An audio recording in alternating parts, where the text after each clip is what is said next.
abali mu America bali kibogana essaza mbalamusizaako, abali mu Canada namwe mbalamusizaako, abali mu Bungereza mbalamusizaako, abali kusimazinga Bulaaya mbalamusizaako mwenna buli omu gy'osinzira okukola akatambi kano mu nsi n'ekibuga mwoli kansipeti buli bulungi. Bwe nvaawo n'enserengeta ne ngenda mu Asia mbalamusizaako bannayuganda mwenna abali mu Asia kansipeti buli bulungi. Mwebale kukola, mwebale kwebeerera, mwebale kwagala nsi yammwe, mbaagala nnyo nga wagenda okunoonya ensiimi ng'oli mu Asia. Mwebale kukola, mwebale kwagala nsi yo. Nenzija Middle East, bakomredi mwenna abali mu Middle East, abali mu biyumba, abakola ku bwa seculiko, byonna gy'oli ng'okola omulimu gwo ofuna ensimbi oziyingiza, nkulamusiza nnyo kansipeti oli bulungi. Gye baliko gy'otuusaako engalo ng'oli Middle East. Nkwagala nnyo, tojjanga okwo, webale kwagala nsi yo, osinga bangi abataayaaya, tobakumalamu amaanyi ng'okola omulimu gwo. Awo nvuddewo. Mba nsinziddeawo nengera mu Africa mbulamusizaako bakomredi mwenna bali mu Africa buli nsi n'ekibuga n'essaza mwoli kansipeti oli bulungi. Webale kukola, webale kwebeerera. Bwe nva mu Africa mba njolekedde Ssemazinga wa Uganda, naye Ssemazinga mulamba okusinziira ku mbeera eriwo.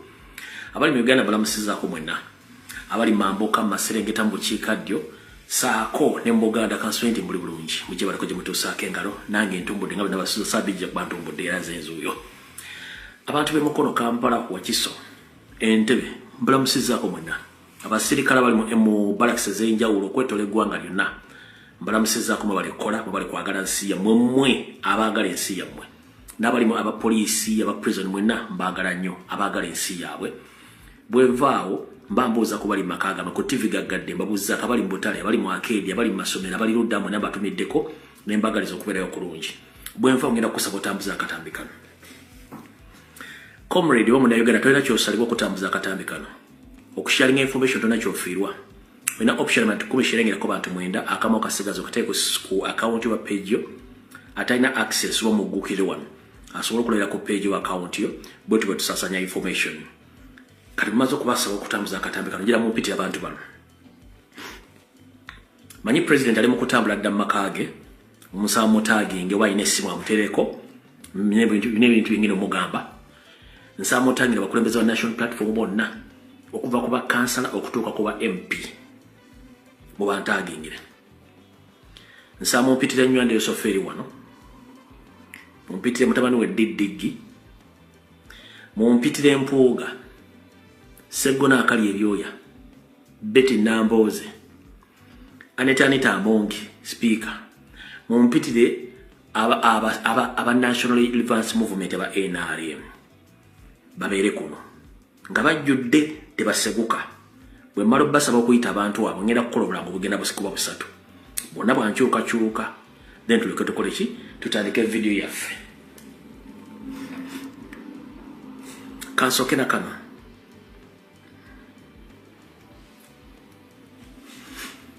National Platform Stroke People Power California Chapter Fundraising Meeting. The California Chapter Fundraising Meeting, which will take place on Sunday, the 10th of December 2025, time 8 p.m. until late. Meeting ID is 833-2246-698-6, passcode 802415. Kankadem. Meeting ID is 833-2246-6986, passcode 802415. Fighting for create a free, united, prosperous, and democratic Uganda. For more information, contact the organizer of this California Chapter Fundraising Meeting, one Mr. Joel, on his telephone number +1 81 85 71 32 46, or Madam Aisha +1 707 65 55 377 for more information about this fundraising meeting, which will take place in California. The guest of honor will be Honorable Fred Nyanzi Sentam. Ako kabaka wedda akalanga ako. Tugende ku okubiri. Ako okubiri kasoma bakati. People Power National Platform UK public demonstration. People Power Nation Platform, UK, public demonstration. Location, Marylebone House, Pall Mall, London, SW1Y5HX, which will take place on Friday, the 24th of October 2025, from 10:30 a.m. up to 16:30 UK time. Earlier this month, the Commonwealth Secretariat hosted the notorious Uganda's Prime Minister Robin Musafiri Nabbanja at an investment meeting in London. The Commonwealth should be upholding democracy and rule of law in member countries and not closing up to the corrupt and brutal Ugandan dictatorship. Kale bategeza mu nabana Uganda bwanga lya Bungereza ejja kubeerayo okwekalakaasa mu ggwanga lya Bungereza. Endagaano gye basomedde mujja kubira bekikwatako aborganizing okwekalakaasa mu ggwanga lya Bungereza ng'obudde bukyali mutegeere ensonga eyo. Awo tuvuddewo katugende kalanga akasembayo. Akalanga akasembayo kasomebwe kati. Nope chapter, Nope BC chapter, oba Nope British Columbia chapter physical meeting. The physical meeting will take place on 19th October 2025. Address at 41 East Hastings Street, V6A 1M9, Olivia Sky Building, from 5 p.m. until late. Protest vote. Nebagamba nti ngoyagala kumanya ebisingawo, please contact Mr. Ivan ku ssimu ye ey'omungalo Kasaraba M 236 3 3 oba ojja kuwira Mwami Simon ku ssimu ey'omungalo Kasaraba M 672 3 okumanya ebisingawo ku British Columbia physical meeting eya chapter eyo ngina kwa mwezi 19 ye wiiki eno. Kalanka rekadi okuba nkakoma aka struggle kati awo tuba tuvuddewo obulango babuwedde njala mumpitire Nobert Mao mumpitire Muhammad Nsereko mbadde embeera bidde kati kyetugenda osookerako nga sinagenda ku Kigula Lwigi njagala kusooka kwebaza nga sinagenda ku Kigula Lwigi njala asooka kwebaza abantu abawangaalira mu kitundu ekiyitibwa ekya Eastern Region of the country muno ova Busoga kudda waggulu yonna mwebali nnyo balire ddala Abasoga mwebali nnyo balire ddala abantu b'Embaale abantu b'Ettololo ab'Ebusiya mwamenye etteeka mwamenye article etakkirizibwa kumenya mwagimenye sukaga mutukozeeko effujjo lwalo tewali kyakkola ne tubasiima mwebali nnyo balire ddala mwenyo bannayuganda bawangalire Busiya ab'Ettololo abamwenna naye ab'Ebusiya mumenye etteeka ly'okwagala musussizaawo muyinza n'okuleeta abasajja ogenda okuleeta abasaabala okuloga Uganda bubi nnyo kubanga eyo laavu gye mulaze nedda eyo laavu nedda so njagala obebaza mwenna abantu b'Ebusiya mwebali nnyo omukulembeze ku hoteri we yasuze abasajja n'abakazi abawanvu n'abampi abaddugavu n'abeeru abakatakketakke bamulusaze ku makyo mubuuzaako nti good morning Mr. President nga laavu eri mu jjiya kankuzannyira akatambi okalabe tulyoke tutandike ekigwero kye kyaleero.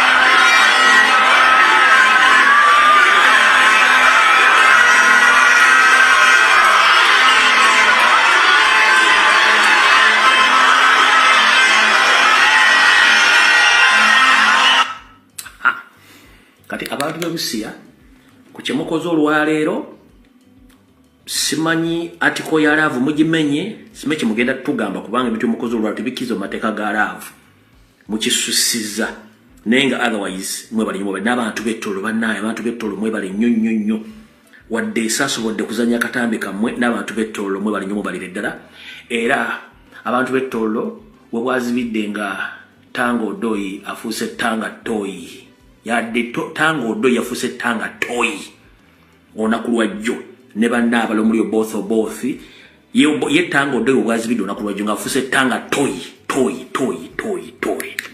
kino kitabadde ettolo nga baganye president okuyingirayo n'agenda ku pikipiki kino kyabadde ettolo no bakisusiza kikyo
kati njagala kutumirako abebitinisa njagala kutumirako abebitinisa abasoma abakenkufu abanyampire abambala amasuuti ba English speakers nice dressers the Cambridge University lawyers and the so-called lands fools mbatumiddeko nnyo ekyo kibayita natural love kibayita abantu abatasoma bakulaga love endano gisiba mu kavera ne wetikka mbatumiddeko nnyo abateeketeeke mukama jabba kwatirako nga mutegedde nti teweeyita kyotali leka bakikugambe so teweeyita kyotali bwe mmala okwebaza bwentyo kati njala genda mu security alert obasooka ekigula lugi basooka security alert musooka kinsooka security alert sooka ekigula lugi kati kansala okuba nze program director nze producer nze editor nze musasi nze musomi kuga byonna biri awo sibitegeera nze producer nze editor nze musomi ate nze muteesiteesi byonna biri ku muntu omu no problem kantandike tandike n'ekigula lugi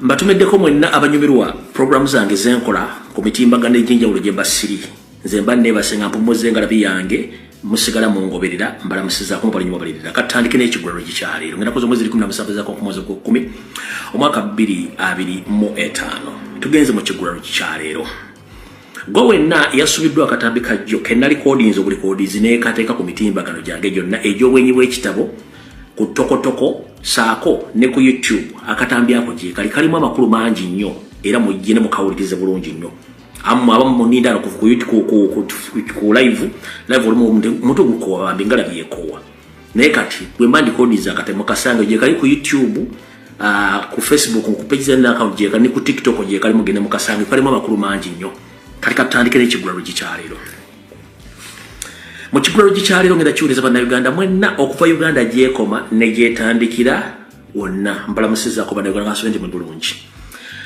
abaganda tugamba nti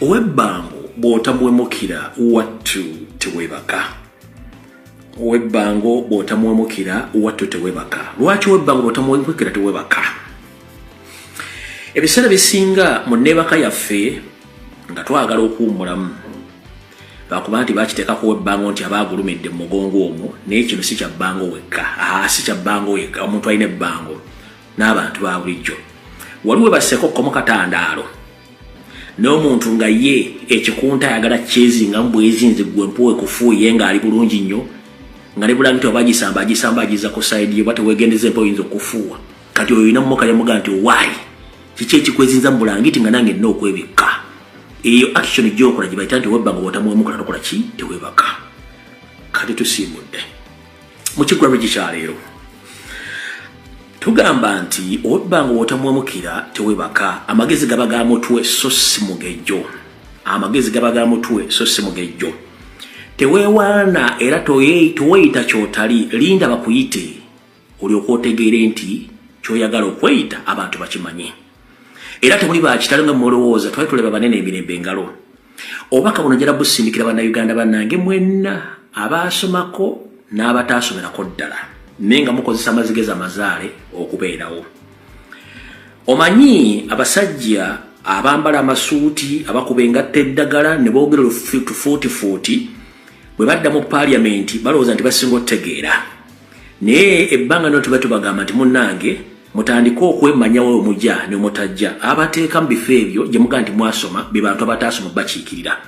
N'olw'ensonga bwe mutandise bayisaamu amaaso naye kambawe gaabowa be balimanya kibalimpwa kigulalu gikitandise. Nkubira omulanga bannayuganda mwenna buli kintu kyonna ekyaggwanga gy'oli toddamu kukaayana n'aba elite oba the so-called land friends or the educated people in Uganda, more especially the politicians who call themselves the elite, their land. Nga bali mu parliament temukaana nabo bambi. Lwaki temukaana nabo? Olw'ensonga tebalina group y'abantu oba kakundi k'abantu nga kaabwe abaasoma babalonda. Bannayuganda abataasoma, abaasoma omugigi, abaasoma jjuzu, abaasoma ki n'abataasomera ddala be babalonda bateekayo. Kati ate batuuka eri ne batandika okulengeza abantu abataasoma nti tebasobola kutegerera ggwanga bo balina okutegeera kati amagezi gaagano wano. Munnange gwowe na Uganda ali eyo abasajja be twalowooza nti baasomera bategeera batandise otulengeza ffe ababalonda. Ngenda kusaba ekigambo kimu nti abataasoma ababugumizibwako akatono ffe tuziga obugi mu Uganda teffe tulonda. Kati naffe ku mulundi guno tulonde bannaffe abanyoomebwa mbu tebaasoma naye ng'ate balina obusobozi obusobola okukiikirira n'okwogerera abantu baabwe be tuba tutula ku mulundi guno tubateeke mu paaliyamenti. Tuggyewo akamanyira kasomagiza eyalira abagamba nti baasoma era bateeketeeke simanyi babitiibwa bannamateeka. Naffe ku mulundi guno tulonde abantu baffe abali mu kiraasi gye tugwamu naye nga balina ebisanyizo bisobola batuusa mu paaliyamenti be tubatulonda. Bano ba elite nabo banoonye ba elite bannabo abagenda bakiikirira ffe tukukole akufumbira omutwe omufumbira bigene mwenkanye vumbe webbanga bw'otamuwemukira teweebaka. Ngenda basaba temuleekaana baseggona temuleekaana bampunga simanyi baani simanyi bano basime basemuju temuleekaana abo no. Gwoba omanyi nti wasubuguzibwako oba tewasoma totegana kuddamu kulonda basajja baleke beeronde. Mwe mwekwate mulonde abantu bammwe be mulowooza nti wabategeera embeera zammwe eza bulijjo era basobola okutuula nammwe okulya akatogo oba okulya muwogo nga n'embeera zammwe bazimanyi be mba mulonda. Kubanga nabagamba nti baasoma tekuli wadde yayisa tteeka tekuli wadde yali alina kyabakoledde mu community so nga ate abantu abanywa tebaasoma bakoledde nnyo okusinga abantu abagamba nti baasoma. Kati ngenda bagamba bakoomole bannayuganda mwenna tewa muntu yena addamu bamanyira mbu yasoma simanyi ki as long as temufunye omuntu agenda bakiikirira ng'abategeera bulungi nnyo nga nabo benyini bamunyoma bwe teyasoma mumuwaaka lwagende twagala kuteeka abantu bano balina okujja temutegana. Abagamba nti baasomera babitiibwa bagende mbabitiibwa bannabe babalonde. Abagamba nti bannamateeka bagende mbannamateeka babalonde. Agamba mbu yasoma amawulire ategeera nnyo agenda akola ekirabye bannamawulire mulonde. Ffe twetaaga kukiikirira muntu wa wansi eyasoma ataasoma eyawugumirizibwako ate si kudaalira bantu balala balina endowooza egamba nti omuntu wa wansi tafiiriddwako. Olina akugamba oyo ayogera ngaani muffe abaasoma akakamanyiro tukasayiningeko off ekigulalo gikiwedde. Bwe kiba kiwedde vidiyo etandise katandike ne security alert. Eno security alert njagala egende eri bamemba parliament ba national platform mwenna. Eno security alert njagala egende eri bamemba parliament bonna bamemba parliament bafunye kadi za national platform mwenna. Eno security alert njagala egende gye muli. 1. Waliwo ekkobaane wakati wa national resistance movement oba national reverse movement kitongole ky'ebyokulonda ekya EC ba RDC ba RCCs ne bakyamani by'okubyalo nga bali mu kukola ngabo nabaga nti babataddeko ba IO bali mu kukola ekintu kino wammanga bagala kusula bakandidate ba national platform wonna bambe ba parliament aba NRM bayitewo unopposed ba independent bagenda kikola batya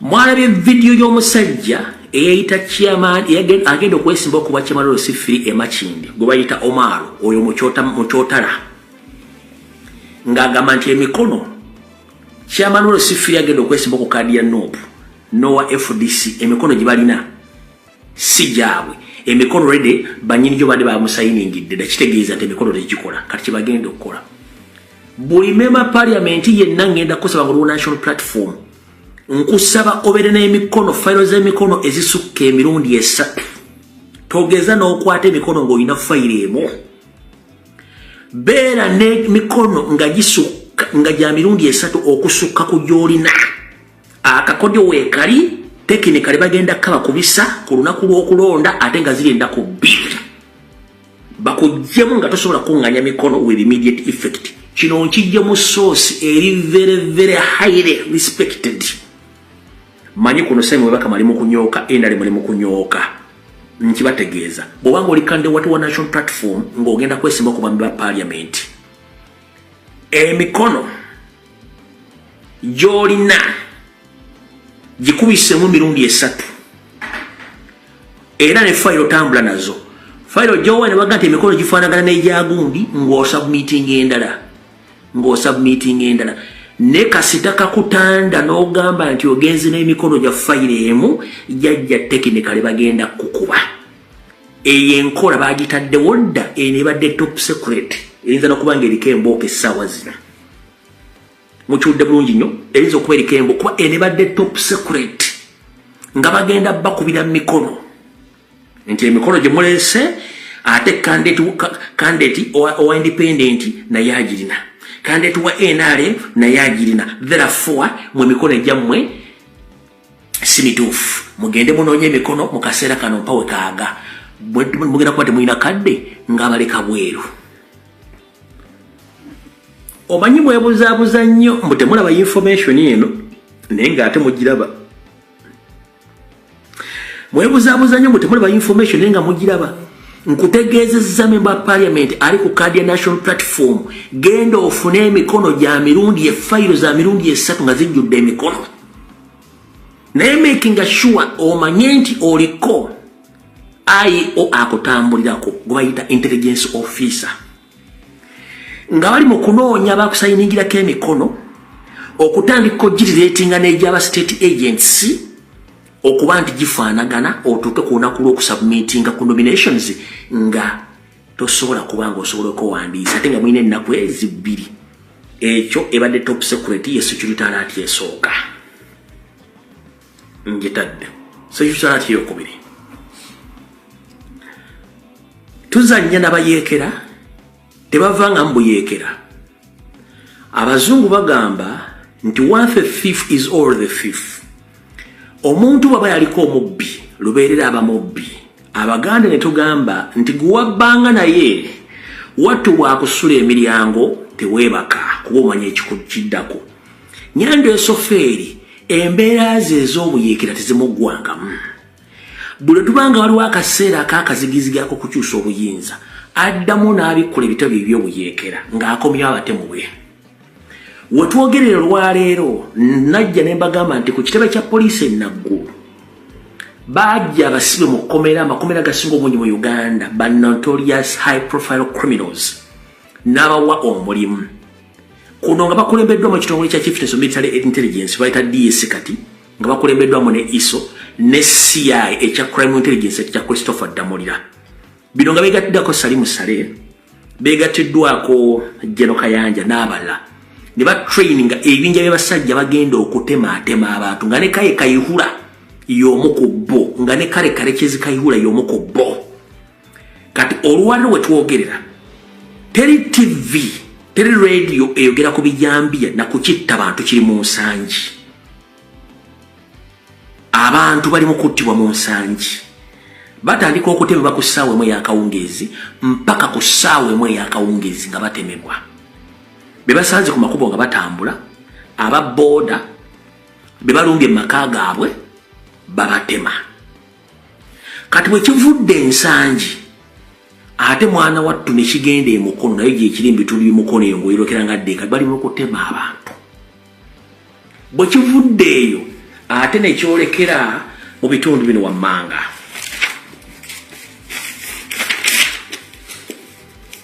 bwe kivudde ensangi ne kidda emukono bwe kyavudde emukono kigenze Ishaka ne Bushenyi Ishaka ne Bushenyi bali mu kutemaatema abantu kino bakikola eyo tactic y'abayeekera ku creatinga insecurity mu kaseera kano okutiisa abantu nti time y'okubala akalulu ne wetunakolya celebrations ng'abantu bajja kulaga nti sijja kubeera bweru wayinza otutema bijambiya gye bali bagiyita scare tactic y'abayeekera bagikozesa kati bakuleetinga insecurity okukuleetinga fear mu bantu ekintu kino nkugambye poliisi ekimanyiiko crime intelligence ekimanyiiko yaddamulira seemwayo ekimanyiiko iso y'ensonga lwaki tebasobola dde okyogera ku TV wadde ku radio while all the Ugandans are suffering. I'm here to inform the international community, more especially all the diplomats in Uganda, that there is a well-planned move of assassinating or killing innocent Ugandans across the country. This move is prepared, organized, and funded by the Office of Crime Intelligence, Chieftains of Military Intelligence, and Internal Security Organization with the help of police. They went around the country collecting the high-profile criminals across the country. They organized a group of those notorious gangs, which were given mandate to go around in Kampala, Mukono, Wachiso, terrorizing innocent Ugandans in the process of intimidating or putting fear in Ugandans. So that's what is taking place right now in Insanji, Wachiso, and it's taking place in Mukono. Right now as I speak, it also been witnessed and we had information from Ishaka and Bushenyi, the same thing which is taking place.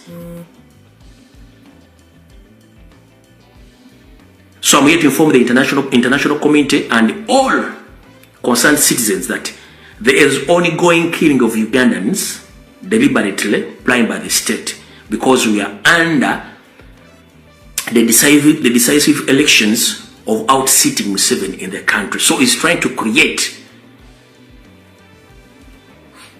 fear tactics by creating gangs which are terrorizing Ugandans across the country. So njagadde nse kitegere nga kibavundeko mu luzungu lutonotono abatu batuvuddewo nga mazo bategeeza ebintu ebigenda mu maaso mu Uganda nga tebabyogerako. Ngenda kusaba mukulu Mathias Walukaga sa wonna woli nakoledde video jo. Ngenda kusaba wonna woli oveyo okole press statement oba okole press release engeri gy'okyali chairman w'ensangi ng'obuulira eggwanga ku butemu obugenda maaso mu kitundu ekyo, otherwise bw'onoosirika obusirisi nga tovudde gwe ng'omukulembeze information girafulumiza ku bijambi ebiri ensangi mu gombola gy'okiikirira biyinza okuba nga bijja kugukiramu nga bwe nagambye naye bw'ovaayo n'obyogerako ne bigenda mu mawulire ng'okondeeminga ebikolwa ebyo kitegeeza nti ojja kubeera nga wejjeeredde naye bw'osirika obusirisi bajja kikuteekamu ojja kuwulira n'abakulembeze abalala mu nsangi saako ne mu Busiro East ekiro kyo kimaze security alert ey'okubiri security alert ey'okusatu state ng'eyita mu bitongole byayo oluvannyuma lw'okuba information eraga nti baali baagala kulumba mutabani wa Kyagulanyi Solomon Kampala mu America gyali n'information eba ne muwala we naye gyali n'information ne bayisa bubi nnyo abasajja ba state abo kati banoonya weak point ya president baagala mukwasaganyamu bamutuuseeko obulumi kati baagala kikola batya. Jukira nti president alina baganda abali music industry okuli Mickey Wine saako ne Dax Vibes. Kati weak point gye balabye ya Dax Vibe. Dax Vibe ona wolinjala kutegeeza muganda wange tandika okumanya entambula yo abantu botambula nabo na buli kimu. One, bagala kusanga mu kuba traffic ekuyimirize oba abeyita bekwenda bakuyimirize abenga bakebere motoka yo ba planting ebe ba plantinzemu bamalo bi plantingamu oba wakatambula ko kilomita ngemu abala bakuyimirize bakusange bachekinge kizakite ole batadde mali yabali watu bakwate bakuteka omusango sina kindi okuyiso obi ate guva okutekene ku mukulembeze ogwanga nti ali involved mu byo era abadde bakozesa go okutambuza ebintu ebyo. So mukulu Dax vibe ona wolingira kutegeeza entambula yo n'abantu botambula no mbere very careful nnyo ekyo nayo kivudde mu source ya maanyi nnyo. So mukulu Dax vibe ona woli kutegeeza ona woli webereremu kutambula ekyo yogenda okukolera emirimu timu gyotambula nayo nebanga ofunye obutakanya n'abantu ku mirimu gyokola togeza n'ogula olutalo nagwo ofule musiru tambula kubanga abantu bakomeza mu pulo kuzanya emizannyo egyo we bali bangi nnyo balina ne murder cases ne bali mu kutambula kubanga state bwekyo bwekola state bwekyo bwekola abantu balina emisango eminene babasindika ku mission okola mission on behalf of the state kad nabalina emisango eminene mu Kampala music industry era abasindika okola emirimu egyo. So be very careful about that. Kati ndowooza security alert nzimaliriza katusimbule video mwe munamanya kimulimpa katusimbule video mukusimbula video lwaleero mukusimbula video lwaleero katutandikire wano wichene yonna mbadde nkuba ekintu kye bayita biometric scan voting system nga abantu baganira lumbuye ebintu bino abijja wa lumbuye n'ebiki munnange nze mmanyi kyenkuba mujja kitegera oluvannyuma bennakubye basambagala byabakama asambagala na buli omu asambagala nti ekintu kino kyali nkinze kitya fere tulina buzibu buli kimu tujja kyogera nkuwa information nenkula ku point of reference okuwa information bano akalubade bagera katusulako mu wiki bbiri wasatu nga tugenda mukulu bagambe nti atayina binkumu mu system togenda kulonda ng'already bo bagenze across the globe nga bapikinga ebinkumu by'abantu ne mu Uganda babanoonya nga babifuna nga balina ba experts bakafu mu kuhakinga abadde bajja okukola okuhakinga okuddira ddata era gwe bafunye ebinkumu bamuyise mu system yaabwe eya biometric scan voting system Museveni alidingi na 80%. Kati system ena gibagambe mwadde mu wakana njagala kuzanyira video nyandi esoferi nga confirminga kyenayogedde kyennyini abula mujja kumvako mugende munyo ku buugi kati muno obujulizi mujja kumvako mugende munyo obuugi. Regarding the bad voting in Buganda area and Busoga, ekisembayo ku nsonga eno eyokulonda obubi mu Buganda ne mu Busoga, you should not blame our people so much. temunenya nnyo bantu baffe. There was a lot of cheating by the opposition. Waliwo okubba kungi eri abawakanya gavumenti. They stole 2.7 million votes. Babba obululu obukadde 2.7. We have got this information. Even recently in Kawempe, they have been stealing all the time. Kawabe wano joli abalamu Kawempe ebbanga lyonna babadde babba obululu. That's why this time yensonga lwaki ku mulundi guno we are not going to vote. We are going to vote only with the biometric. Ku mulundi guno tugenda kulonda na kinkumu. Anybody without a kinkumu will not vote. Omuntu yenna ng'ekinkumu kye tekirimu talina kinkumu tajja kulonda. There will be no manual voting. Tewajja kubaawo okuba akalulu. The voting will be manual. You osura maka akalulu but bamaze okukakasa nti yegwe. Tujja kuba tusobola okuteekamu akalulu kaffe naye nga osooka kuteekamu kinkumu ne bakakasa nti yegwe yennyini ali mu register. So bano aba opposition okuba they work with the electoral commission. Bano ababadde babba obululu aba opposition badde bakolagana n'akakiiko k'ebyokulonda. They say the machine cannot work. Bagamba mbu ekyuma tekikola. We just vote like that. Titumale galonda kubanga ekyuma kiba kifudde. We are now saying if the chuma is not working, suspend the elections. katugamba nti ekyuma bwe kiba tekikola sooka oyimiriza okulondesa. So this game will end. N'olwekyo akazannyo kano kagenda kukoma. And intimidation. N'okutiisatiisa abantu. Like in Kampala. Nga mu Kampala.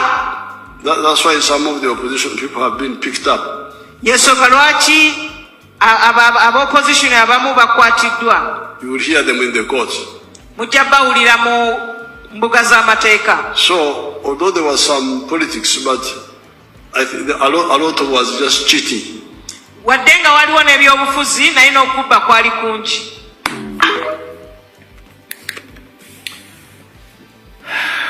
Awo kanyweyo ku mazzi.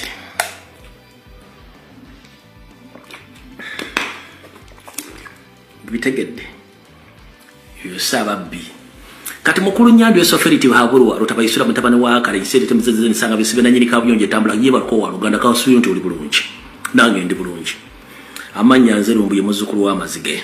Ndi muzukulu wa Katogo Jojuri amafutu badde etanda mu kiwambi wagalamidde. Kansuyo nti oli bulungi. Bakujjako ekitiyo bakuwa kijiko kugenda kutikalo ya muchanga sina kindi. Bakujjako ejjambiya ne bakuwa ejjirita ogendo salo muvule yembeera mwoli lwaki kansooka enkunyonyola otegeere kankutwale mu binnyonnyoko ebyalema abannyonnyofu ogenda ebunnyonnyoko okunyonnyoka ensonga mu nnyonnyofu bwazo abalina ozzinnyonnyoka bajje bannyonnyola abannyonnyofu kankunyonyole ku myaka gy'olina egironda amagi ku bijja byesimanyi nti obirina olemedde ku buyinza ekita ekitava ku ssengejjero wattu kifuuka wankinto bwoti bw'otuuse abazzukulu nazzikuno bwe balabanga jjajjange baakolanga buli kyonna ekisoboka omuli okubba sukaali omuli okubba amagi okubba ebikajjo kubanga jjajja windo ziba ziyiise nawe gye myaka gy'olimu wattu bazzukulu bo abatali ffe aba national platform ffe abazzukulu baagala okuga jjajja wummula tukugamba bwe tuti emiswaswangule emiyiri gy'olina mu national reverse movement jigenda kubba n'akabikko omulalo katunde osobola okufandinga election zino nkubuulira lwaki kankunnyonnyole baakugamba ne bakubalira nti era ffe sooka okwate edi mutwe kwata akirewo kivumbi kwata smart wa Bobby kwata Jeno Gaddafi okwate Waiso Mufumbira okwate n'abalala Kyagulanyi ojja kuba omumazi amaanyi kasita okwata oyo akalogenda kukuba kakukumbe kwata Bobby Yanga kalogenda kukumba kakukumbe mukulu nze mbuuza akaluwo kawulira kapreso kawulira Abaganda tugamba nti wandikola ekintu okulumya omuntu wattu n'owonzikanga oyambe muyambe ekkiriza kati ebikolwa byonna bye wakola byatuwa amaanyi n'embavu abaana okufuna obuyinza n'obugumu niwankobadde tetuliiwo mugende mukola omulimu ffe muli tujja mu mbeera gye tulimu essaawa zino ndowooza sofalale ze waakalaba be wasiba golooza nabe emizimu gyabwe gikyakoladde balamu kati bagenda kubba ssente n'akabikka omulalo gya Katonda bakubalira kwata edi mutwe Kyagulanyi omumazi kwata kireo kivumbi Kyagulanyi omumazi kwata smart Kyagulanyi kuba ogwo ninyoko gwe Museveni gwe lindako ogwo ninyoko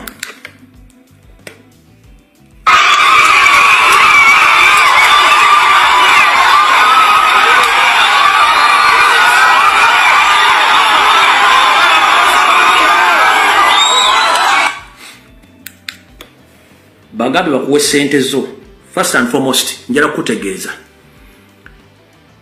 toli wa kitalo nga gwe bw'olowooza bannayuganda bonna bakimanyi oli Sserwajja okwota waleeta wajja n'ennyoko okusawa obuddamu ne mufutubbalako ensi yategedde mu kutegeera kye kizibu kye musanze kandi okuvire ku ntono bwe mutuula eyo mulowooza eby'okukola bingi nnyo mu bintu byemwagala okukola tubimanyi era kambyanjula olwaleero ensi ebitegeera mpulira bulungi nnyo mu nkola eyo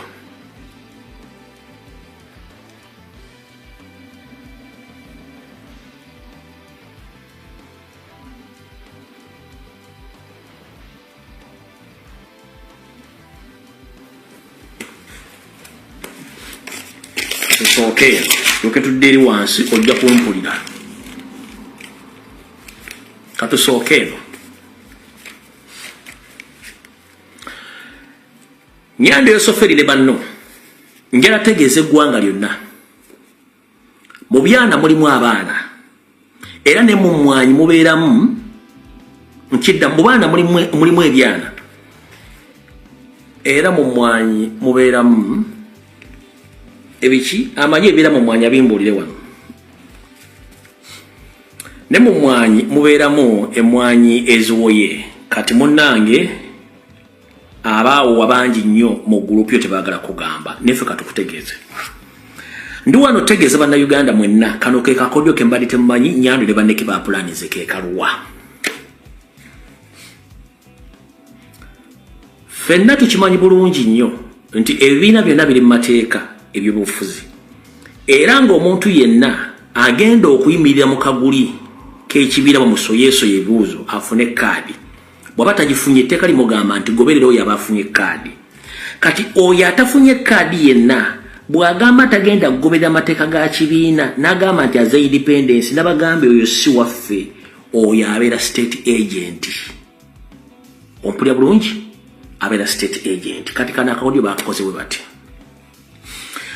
oluvannyuma lwa Nyando esofeeri okulaba ekyabadde mu Buganda just a mere sample district 3 ze yatambuddeko ebusoga y'ekifumba mutuku simba wakati Nyando kampulira abantu ze ndiwo kuswaza oluvannyuma lwa Kyagulanyi okugoyaagoya n'avuunika n'akuba busoga n'agiwali Nyando alina okuddayo ababuulire mukimanyi nti okuva Kyagulanyi yava mu busoga Nyando esofeeri tannagenda naye akaspendinga 100 billions Ugandan shillings on a ground 100 billions agenda okutuuka nga wali yaddeko nga Anita Amongi wa Brown wa Buraka wa Pinki wa Kakobe enalinga gonja ayogeranga ali mu Bugundi ubuspeaker bwa simu zine zive China bwati bwali kati yakasipendinga 100 billions Ugandan shillings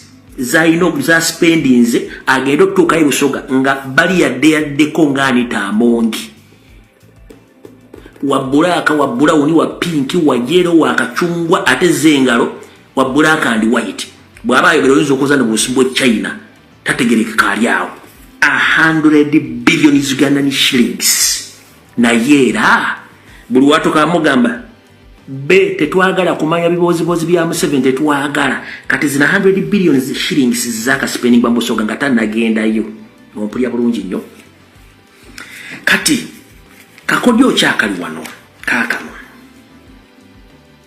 bagamba bwe bati nti ba independent bonna ba NRM owa NRM mutuufu yona atali mu uniform ya NRM Mr. President kuno kwoli ne ba comrade kuno kwemuli ba independent bemula besawa zino ye pure NRM 100%.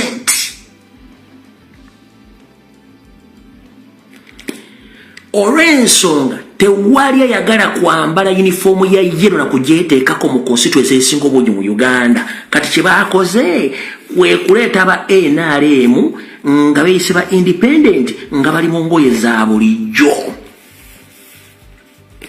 Mr. President mpuliriza bulungi nnyo buli yende yajidde ku independence ye pure NRM kada ono yajidde mu uniform ya NRM oyo nedda kubanga public tegenda mulonda kati bana bajidde ku independent beba NRM bagenda kikola batya mpuliriza bulungi nnyo mu system yabe gye bagamba mbu Buganda yaabwe bajagala ne busoga yaabwe ne wa kati mbu Nuupu bwe fronting omuntu ono ng'alina amaanyi nga baddira owa Nuupu yennyini gwe batawadde kaadi ng'ajja amwesimbako kati ng'owa NRM mbu yajja funa maximum vote nga sinjawulemu kati owa Nuupu agaba n'obululu nono abadde owa Nuupu mbu kiba kiwa enkizo owa NRM okusigala ng'alina solid results kati bwe kiba kiganya okubalansinga wano ate baddira buddizi results zo NRM nga bazo wa independent oye mathematics ngamba nti otegede tugende ku mboozi endala ngamba nti otegede tugende ku mboozi endala sagala kulwawo akakodyo mukategedde akakodyo mukategedde yellow is no longer a problem in Uganda. The biggest problem now, those who are planning to contest as independents, those are the pure NRM agents. Mukategedde bulungi nnyo banga bye bakategedde otuvudde sagala kuleka muntu nga tategedde omukitegedde bulungi nnyo abo ba NRM batuufu abatawulwa kaadi naabo abajjidde kubannamunira kuba bayina mission ya kukendeeza bulu wa national platform n'okulangira either independent ono oba owa NRM automatically mbuwa nopo agenda awaabe binagwera mu kooti baani ba architecture b'ekintu kino kuliko Anita Amongi n'abatulege speaker wa parliament kuliko Kisaovuga Jerusalem Sare afutubadde mu north kuliko Salonga Mulengejja wasanya Charles Peter Mayiga yasigala mu kizimbe kya Bulange kuliko ne muzayizedde Nyando Yosoferi bya planning ekintu kino era nga sente zayise mpitirivu nnyo okutambuza ekintu kino bukina okubeera mukitegedde bulungi nnyo awo mutegedde obulungi nnyo mungambe temutegedde obulungi nnyo katugende ku nsonga endala kati ku nsonga eyo ng'okitegedde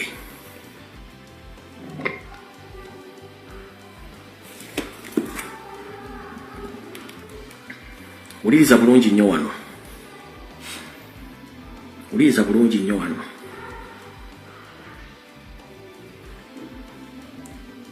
eno point of reference Kyagulanyi buli gyagenda agabatiiki ngambulera kitegeeza tagamba nga kubatiiki ng'ababaka baffe ate naye enjogera yembi nnyo tereeta unity alina kugira atya anti ye kati yowa is either him or not that is good. Kati CEO wa Uganda Fisheries and Advocates Company CEO wa Uganda Fisheries chairman wa kulira obugege mu Uganda akugambye bwati kankakoddiremu Kyagulanyi buli gyagenda agabatiiki ngambulera kitegeeza tagamba nga kubatiiki ng'ababaka baffe ate naye enjogera yembi nnyo tereeta unity alina kugira atya anti ye kati yowa is either him or not. Kati CEO wa Uganda Fisheries and Company Advocates Mukulu Nsereko Muhammad wakola ekibiina kyo kibayita ecological pushcart wakola ekibiina kyo bayita ecological pushcart nga gwe nannyini kyo constitution ekuwedde osimba w'abantu bo okuva ku kansala okutuuka ku president wakikola nedda bogamba nti Irora Kyagulanyi Ssentamu agenda gaba abantu tubatikinge umbrella tebatikinga muntu mulala njala kubuuza nga bwe wali okozeeko ddi memorandum of understanding between you and his excellency Kyagulanyi Ssentamu nga ddi memorandum tebangawo kati gwagamba nti Kyagulanyi agenda nga balonde umbrella gwe sofa wakagenda kulaala ezize mmekango mu campaigningira mukulu wakagenda ku campaign z'emmekango mu campaigningira alyoka akotereyo ka sympathy window nti at least mulondeyo kansala wa ecological pushcart babiri kati kambajjukize omwami ono Mpuugamana bwe yamubbira obusente buli wa billion zaali 3 tebali bajja okujja wana abatulege omwami ono yayogera ebigambo bingi CEO wa Uganda Fisheries naye kati akasente kafulumye kyovolo atandise okukyusa ebigambo ng'abiza bwati kuba akasente kakoze eki kafulumye akasente kakola blackmail propaganda oyo CEO wa Uganda Fisheries Nyereko Muhammad so mu alana gye tulimu ffe twagenze nga kibiina kya national platform tetwetaaga muntu yenna tetwetaaga muntu yenna kubanga tukimanyi 100% ebiina byonna biri mu Uganda Museveni yabiregisteringa era biinako obuvunaanyizibwa era mwenna mulayininga ku saidi ye si ku saidi y'abantu to prove you wrong. Akatambi kano kujja nga saakatadde wano lindako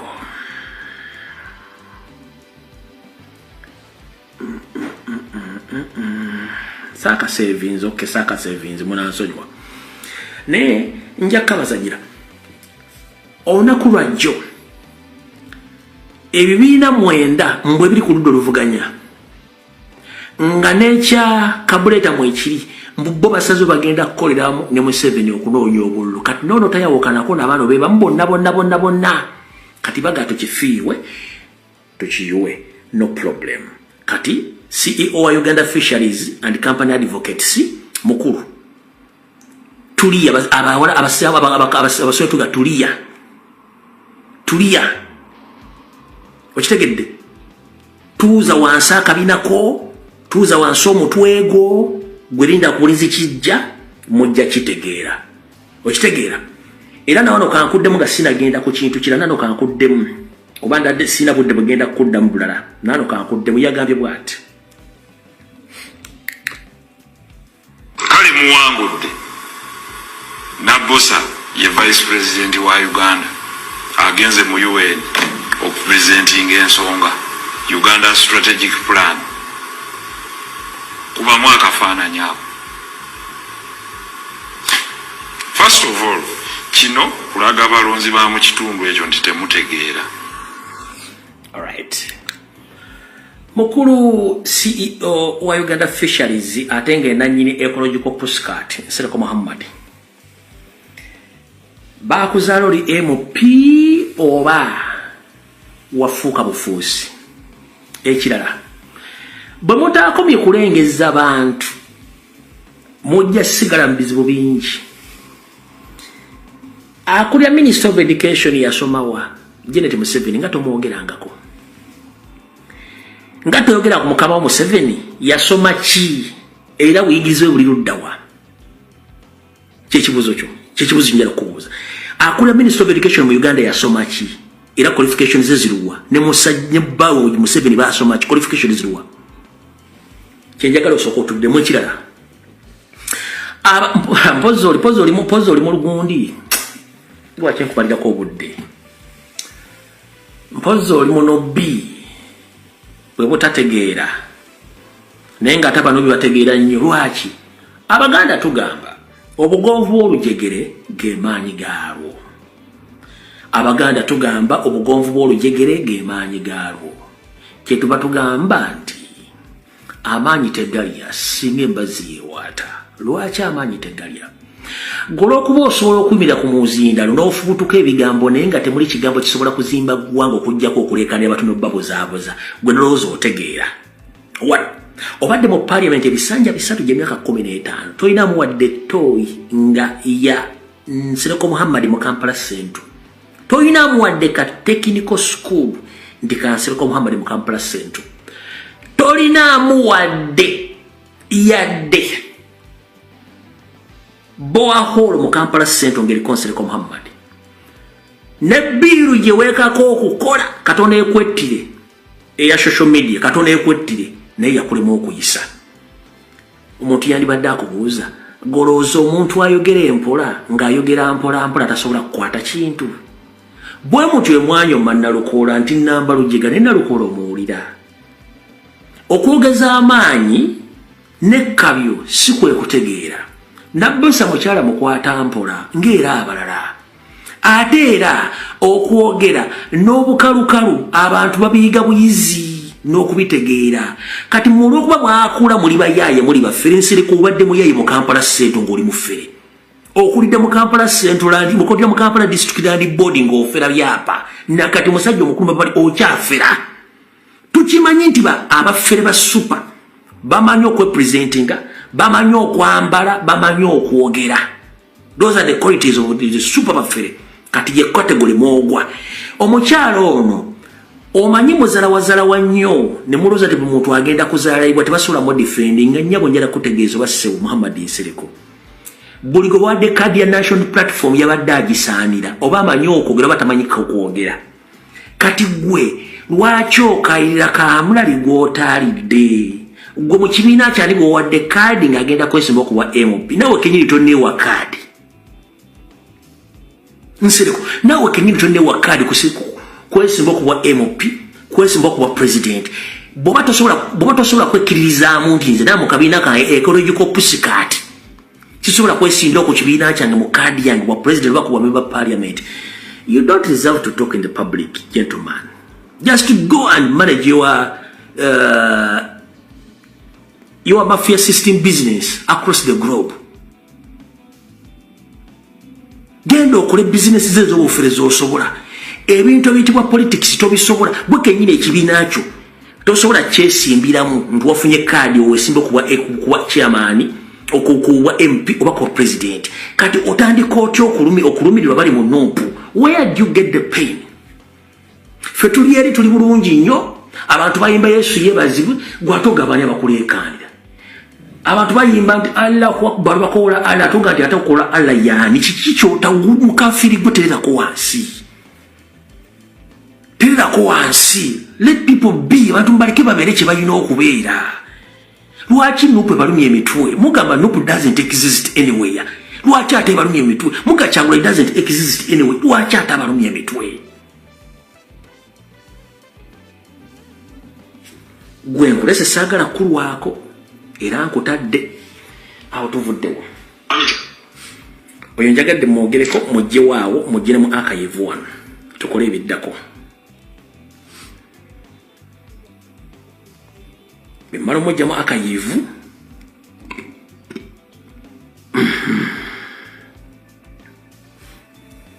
oba nkugattiremu n'ono lwandi different muno nga sinagenda mu party tu ya video osooke nkugatte n'ono. Mukulu Nobert Mao gye baliko ssebo kanswera nti oli bulungi. Gw'omu ku bantu abatunula mu kamera ng'osobola okwogera n'okukonvinsinga bannayuganda. But unfortunately by'oyogera tesi byokola. Lwaki? Ozoogera ebigambo bingi nnyo watuukako n'oga nti NUP bwe kiba kyetaagisa kugenda ku kitebe kya gifukamira ejje mu iPod ngenda gifukamirira. NUP negaffe tukyetegereza.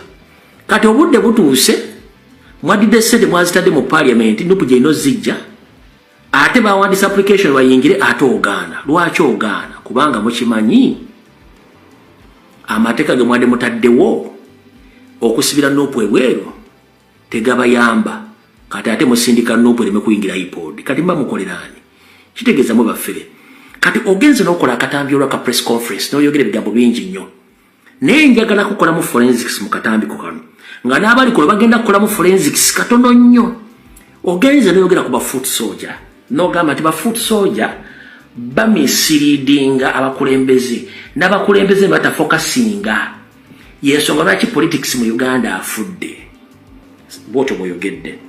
Ngera kugamba nti nga sinazanya katambi kano ensonga lwaki Democratic Party teriiwo, because you didn't listen to the foot soldier of Democratic Party.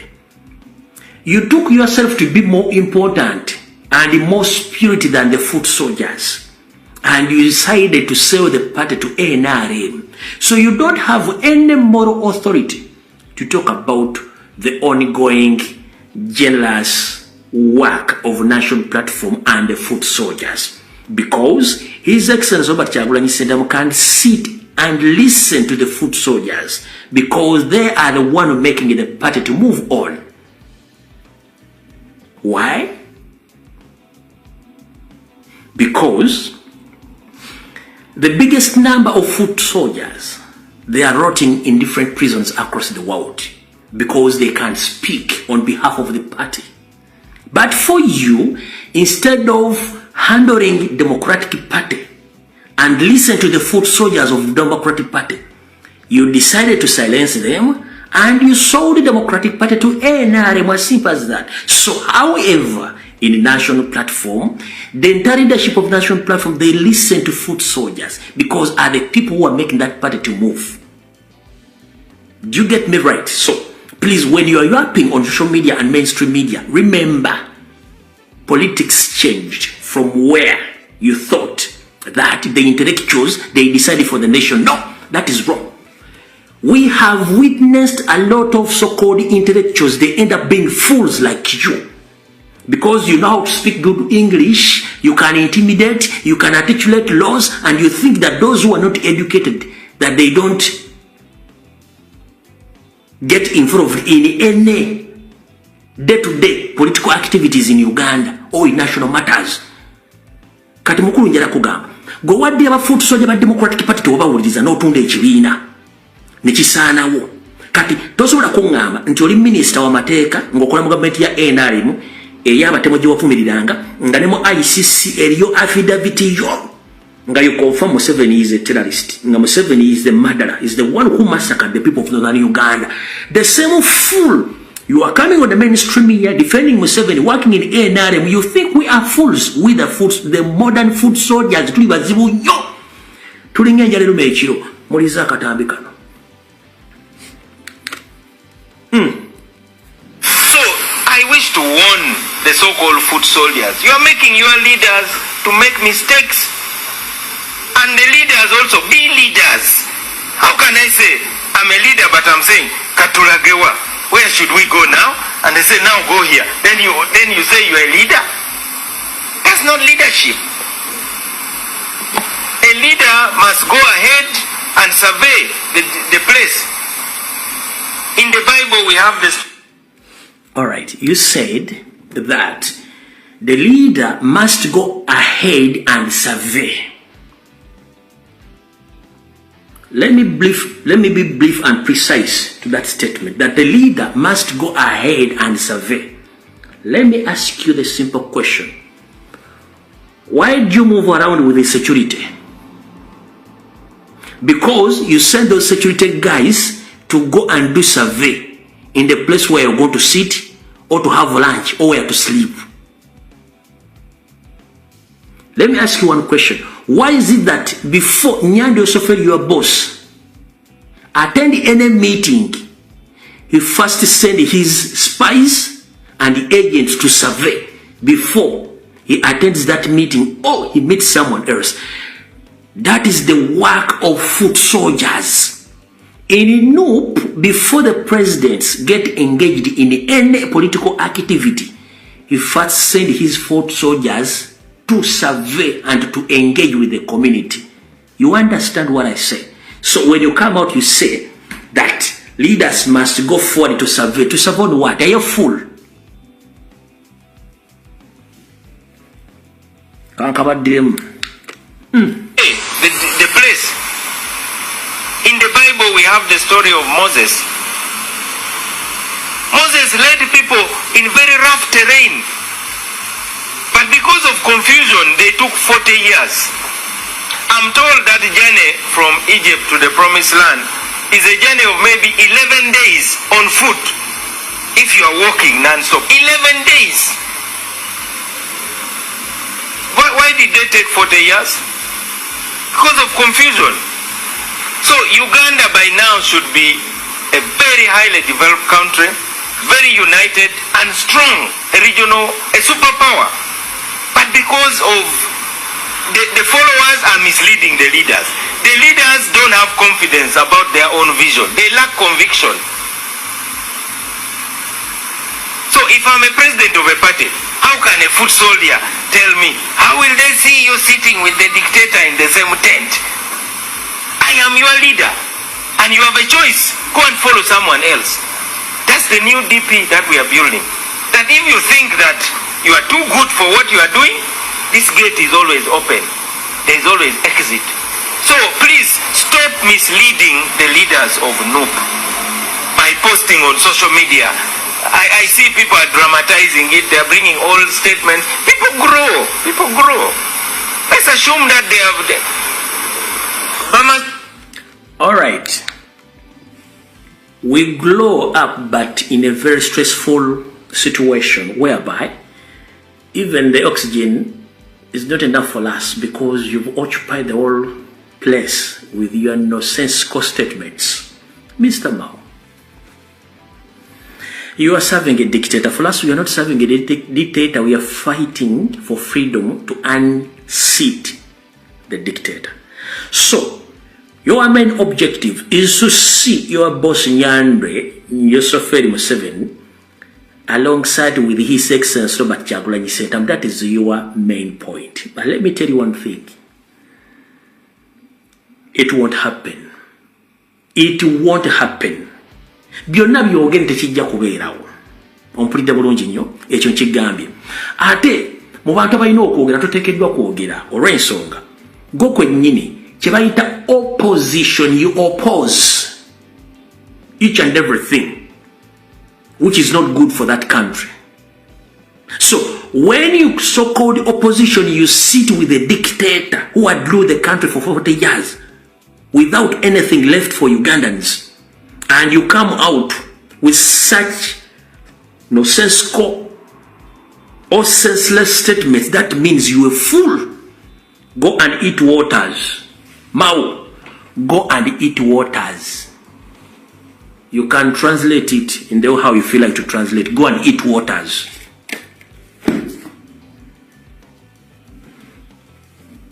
Oyo simuddamu ne mumazi.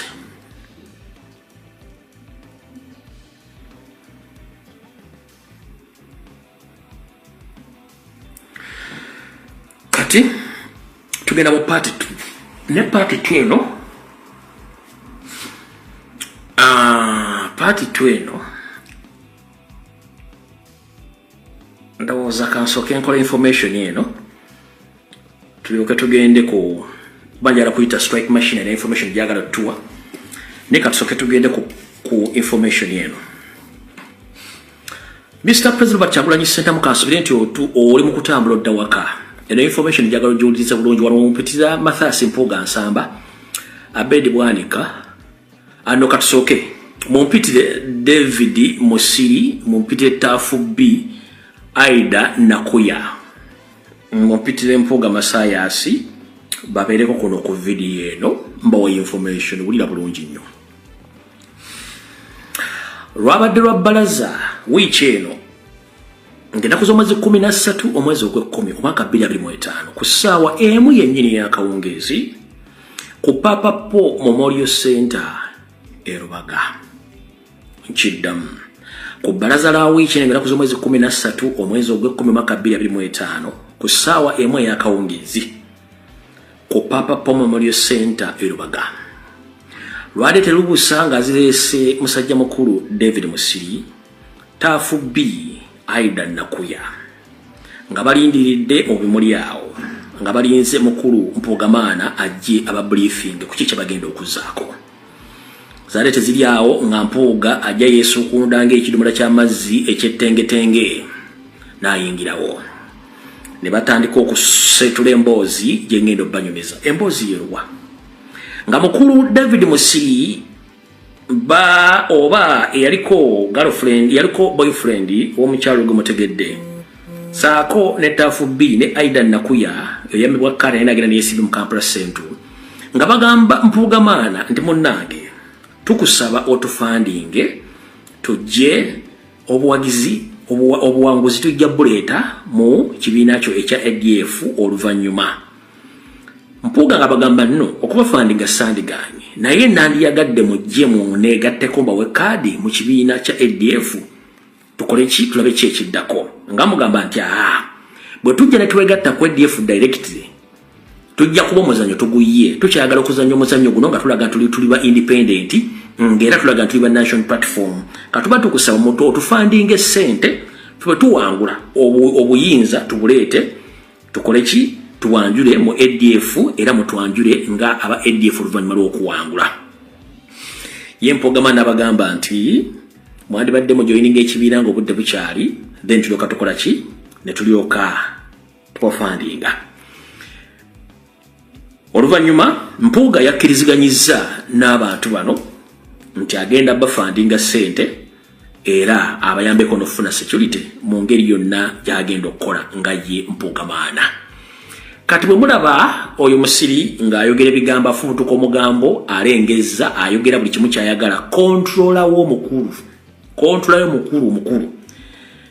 controller omukulu era abamuwa byokwogera ebyokulengeza bamuyita Stella Nyanzi n'abala. So oyo yabadde ali ku mulimu gwa kulekinga ne waffe waddaga nti abadde akola nnyo nenga be bantu abali mu system ya government abadde babuzaabuza nga bafuka banaaba nga batubegera muri munda.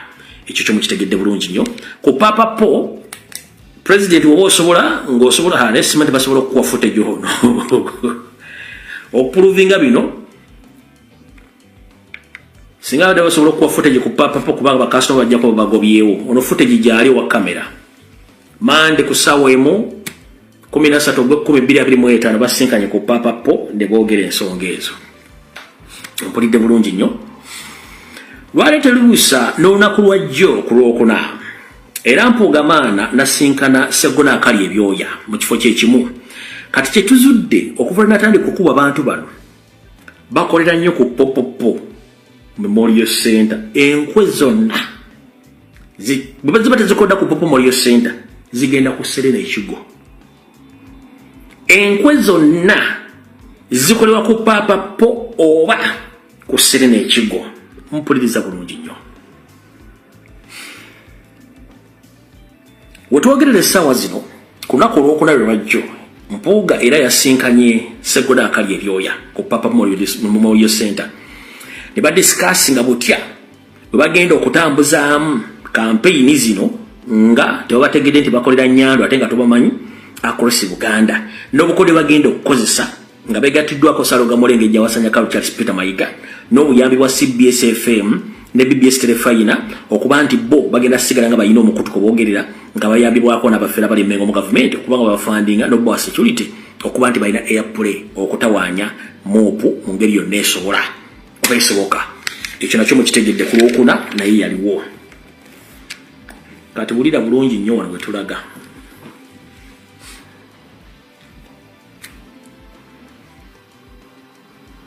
Wano wenjagala onoonyeza empuuga onoonya Abedi Bwanika onoonya Sseggona ne Betty Nambooze w'Empigi. Before nga sinakola statement eno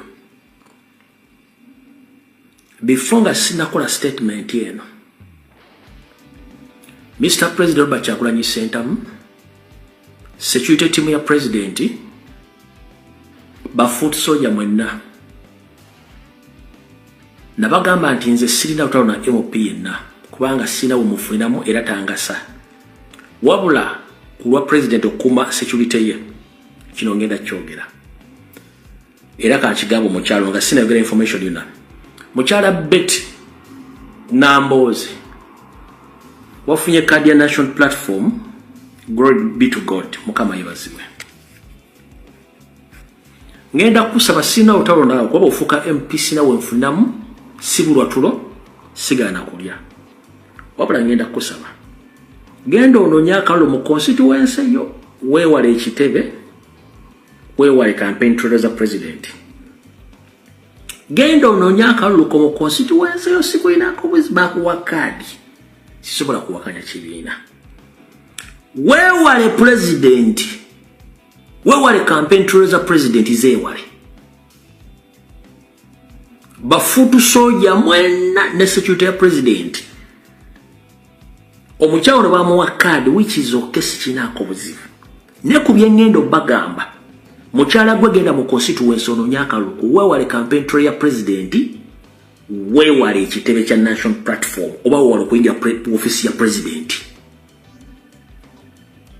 Sikulinako buzibu era nze mbadde sikulinako nga sikulondoola ebizibu mbayi binyo nenga sikulonda wabula no meeting gye mubadde mu nnaku z'omwezi 12 omwezi ogw'ekumi ku Serena Ekigo kankwabye.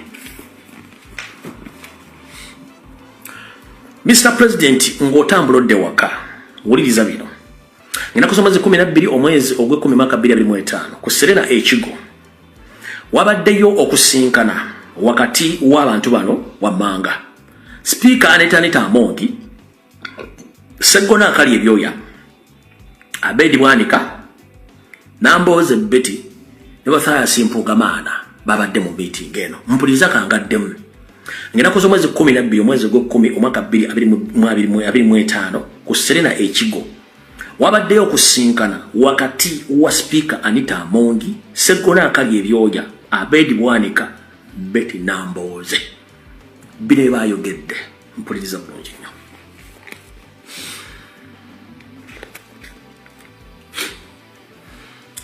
Before nga sinagenda na kubino mukulu mbogo sikumanyi bwofaanana ne bwoyinza okuba omumanyi timu gyensomye kutambulirako timu gyensomye ekutambulirako ne basecurity operative bakutambulirako gamba mukadde maama gyalina ne gyatambulira yegendereze lwaki ku kitebe awo timu gyenjogeddeko kigambwa ya einawo abaana 15 ab'obuwala nga bali ku mission eyokutuusa obulabe ku president naye abaana bano mission yabalema ndoza bagwa mulavu n'ekibiina mission yabalema kati badde balina okunoonya muntu kigo bagenda okukozesa atuuse obulabe ku president nga baagala either kosa foot soldier omukuba bodyguard ba president kati ng'omuntu gwe bayinza okufuna ali okupide president mukulu mbogo nzira motegeza public mukulu mbogo aliroyo ku president waliwo ekikola kye baagala okukola ekiyinza omuleetera obuzibu kyekiruwa baagala sooka mufuna muge tugenda kuwa $2,000,000 as long as nti osobola tukolera ekintu ABCD nga kirina okujja obulamu bwakyagula ekyo mbogo tasobola kikola wabula bwagaana okukola ekintu kino abantu bemmenye bapulanize okukwata nnyina wa mbogo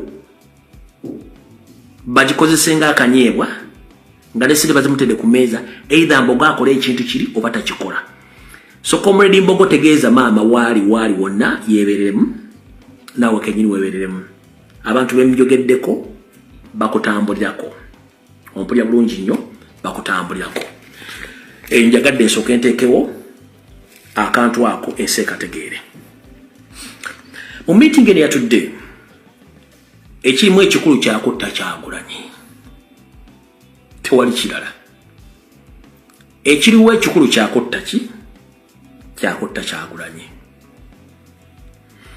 mu meeting eno yatudde baagala okukozesa omukisa gwonna oguliwo okutta Kyagulanyi bwe maze obbagabiri byonna bibadde baplaninga ku mbogo Puuga Saka Abedi Bwanika bagambye speaker Anita Amongi nti ekirungi ennyo tubadde tulalikirira nnyo nti Betty Namboze ayinza okutafuna kaadi owa Betty Namboze ow'empigi gwenjogerako so we mukono ow'empigi yaani amanya ge amazungu yaani ow'empigi yaani amanya ge amazungu kale kanteeko Namboze ow'empigi Teddy Namboze, yes. Teddy Namboze, si Betty. Point of correction. Ngamba Teddy Namboze. Yabadde in attendance, Teddy Namboze. So si Betty. Teddy Namboze. I repeat the statement. And it's a point of correction. I meant to mention Teddy Namboze, not Betty Namboze. Betty Namboze is from Mukono. Teddy Namboze is from Mpigi. So I'm talking about Teddy Namboze of Mpigi. Mukitegedde bulungi nnyo. Mu meeting ne bagamba speaker Anita Amongi kiri ekyagundi bwe kigaana ekyambogo tiye. Ekirungi Betty Namboze, Teddy Namboze, simulwaki Betty lizigira mangu. Teddy Namboze yafunye kaadi tiye.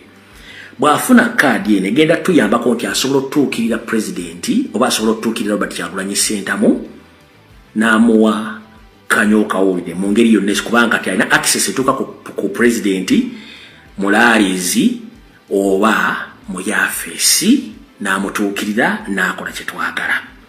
Bwe kibanga takisobola at least asobola okutufunira abamu ku bafuutu soja abawala n'abakolako omukwana ate bo ne batukolera omulimu ogwo. Ompulya bulungi nnyo. Teddy Namboze ng'amegeredde ng'akabwa akasibe ku ggaali mu ddoboozi ery'eggono eririna akakazi ku mutima akasitudde ne firiji ku mutwe n'agamba ekyo nja kikola ekizibu kyabadde nadde ntidde butafuna kati nafunye kaadi anti mmayi bwayogere omukazi ng'alimu amannye bw'ati ekyo nja kikola kyenadde nalikidde nnyo butafuna kaadi ne kati kaadi nagifunye so na access nsobola obbikola ebyo mukazi gwe mbadde sikwina akola otalebwa efujjo lonna lyewakola nakuleka but bwe kijja nga otula mu meeting ezigenda osaanyawo mukoddomi wange ezigenda osaanyawo the first muganda okubanga asobola okukuba Uganda from west up to south, from south up to east. Haranze benda kukwata ko ngenda kuyisa bubi munange.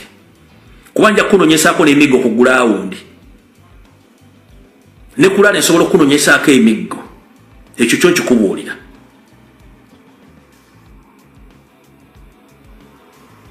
Tendi naboze nkubuulira.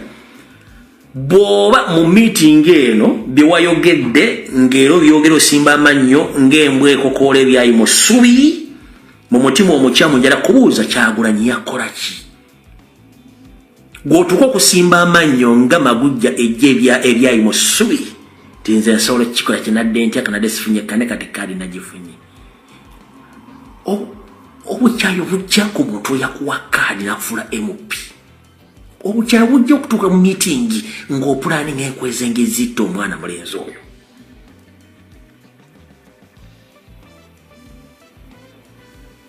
Njera kubuuza obuzibu obujja luddawa.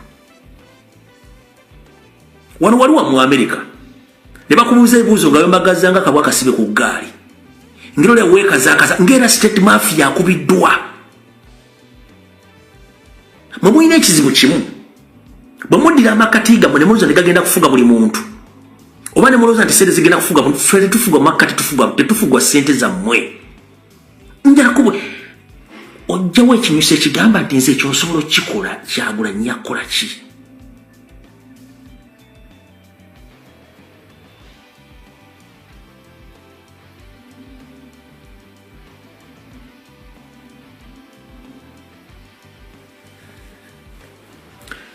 ekyo nagamba asobola kikola era asobola okufuna access kuba yafunye kaadi mpuliriza bulungi nnyo nagamba ati era asobola okufuna abawala ku kitebe awo ne bamukolera omulimu gye baguba gumulemye ne banga bagumaliriza bulungi nnyo ku nsonga eyo kubangira mu meeting eno bano bayogeddeko bampuugamaana ne bani nti balinawo abawala baabwe 15 naye abaana abo mulimu ogwo gwabafeeringa ogukola Nebaga bagenda kukozesa method zino. Kati mukulu Mr. President sebo wona woli security team ya president mbegayiridde omukyalo yagende mu constituency na nyano nyakaluke ku kitebe waddembo okudda nenga agenda mu office za balasi ya president wano kusinkana president tomulirana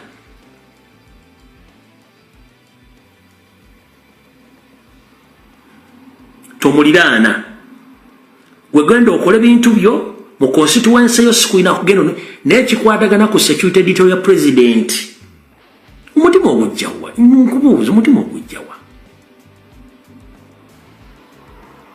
mbuuza umutima notula mu meeting you discuss ni muntu noteesa kukujjawo musajja ngu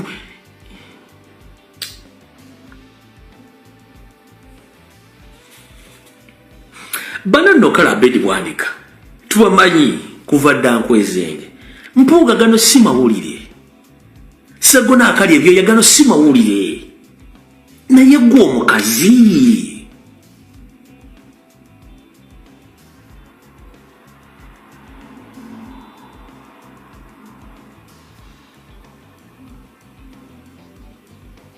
bano babedi gano si mawulire gwe omukazi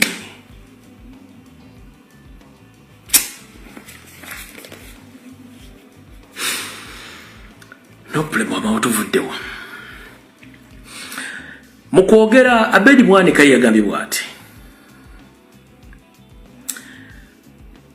ba foot soldier we bali nga banyonyede situation ya Mbogo nga bagenda ogikola ekyokuwamba nyina bakole kye baagala balyoke bafune kye baagala mu nkola eyo bonna lumunga bassa kimu ng'enkuyege bakkiriziganyizza nti bagenda kukola omulimu ogwo ng'obudde bukyali basobole okuba nga batuukiriza ekigendererwa kyabwe eky'okuggyawo Robert Kyagulanyi Ssentamu mu ngeri yonna esoboka. So here is my simple question towards Speaker Anita Amongi.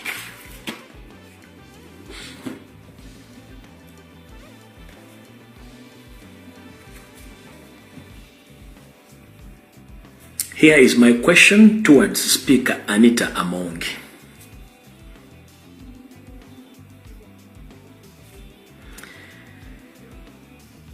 Why do you hate His Excellency Robert Kyagulanyi Ssentamu?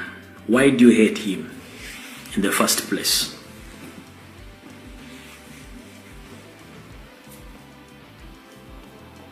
Second question. Where do you get all the money you have right now, which funds all the missions of putting down Robert Kyagulanyi Ssentamu and even putting down Nation Platform? Where do you get that money?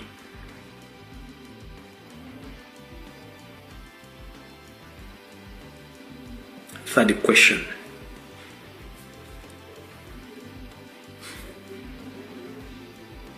Whatever you wish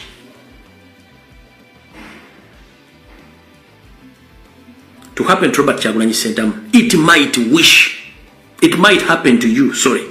Whatever you wish to happen to Robert Kyagulanyi, it might happen to you or to your family very, very, very soon. But why do you hate Robert Kyagulanyi Ssentamu that extent? Yakola ki? Gwe kyoyagala okukola kisobola okuddira obudde bwonna oba okudda mu family yo. Ensonga lwaki nze bagamba saagala byabufuzi, saagala nnyo kutuula ne bannanfuusi. Nina ekizibu kimu nga nze omuntu. Bwe mmanya nti tuli munnanfuusi nkwewala nnyo kubanga nze kye siikole nkikugambira nti kimu sigenda kikola. Kye nnaakola nkugambira nti ngenda kikola. Kye nnaalowoozaako nkugasooka ompemu obudde mmale okwerowooza ndabe nti naakikola. Era bwe kinemera nga tekisijja kikola. Ompulira bulungi nnyo. Mpe ekitiibwa omuntu ansinga mu buli nkola yonna ate seegulumiza. Era sinze muntu yandiyagadde okulanga bannayuganda bafa wadde omuntu yenna okufiira obulamu bwe mu byobufuzi. Naye nga tukyayina mentality mu buddugavu bwaffe buno ng'omuntu agezaako okuvuganya omwagaliza kufa gw'obeerewo aziifu nti bw'omutta obulamu bwe budda ku ggwe oba olina kyebweyongerako. One, kambanyumize theory ya death oba ey'okutta omuntu. Gwe akinishiatinze oba kikozeko program osobola kibuuka ng'ossa omuntu naye tekisobola kubuuka baana bo oba bazzukulu bo kisasulira ogw'omusaayi tosobola. Ate naawe somehow kanda wakuwa chance n'okaddiwa ekintu ekitidde somewhere kikwata ekyokutta abantu nekikuteeka kirina okuteeka. Abantu abasinga omuti teweetegere gojje wegere baga ati gundi omutemu mwetegereze entambula ye enneeyisa ye enjogera n'ebikolwa bye era ebigabo bisatu bina bitanagati oyo mutemu era zembeera zaabwe feesi bwaga nti agenda kutta ekyukirawo kubanga balina ekintu ekibatambulirako. Kati nganze sisobola kwenyigira mu kutta muntu Katonda gw'ataggyeewo. Ebizibu ebirumba abazungu wadde bali more advanced than we Africans bakola atrocities mu myaka gya 2023 mpaka olwale bakyabikola. Balina ebintu ebibatambulirako wadde balina buli kimu, balina ebizibu. Ekyabali mbazungu mujja kunjulira mukira bulungi nnyo. Balina ebikolobero bijje batambulirako. History waabwe si mulungi. Kati n'abaana abantu mu Uganda abalina ebikolobero by'okutta abantu lonyiza famire zaabwe ng'oli yali kafulu mu kutta abantu mirembe giri emikadde gyonna famire yaabwe talina werabikirako. Museveni essaawa zino akyali abutera kubanga akyali mu kateba keefu tubaddemu kanaavaako togenda kudda kula ku muntu n'ogu era bajja sula nga balogootana oba muzzukulu we oba mwana we oba ani kubanga ekyo it's a cross generation curse. It's a generational cross cut. Kutuukira ku buli generation as long as it waliwo omusaayi gw'omuntu oba weta mukutta omuntu yenna nga takulinaako musango. Lwaki edi mutwali mu kkomera bw'aba talowooza ku famire alowooza busungu bw'alina ku Museveni olw'okumusibira obwereere. Kitwale nti kirijje no ku baana bona basibye. Bamaama ne bataata ne baganda b'eŋŋanda z'abantu Museveni basse wano mu generation yaffe y'obufuzi buno. Buli omu ekintu kyaloza Museveni ekyamusala z'amusabira. Tugamba nti kamwa kabi oba akamwa katonzi.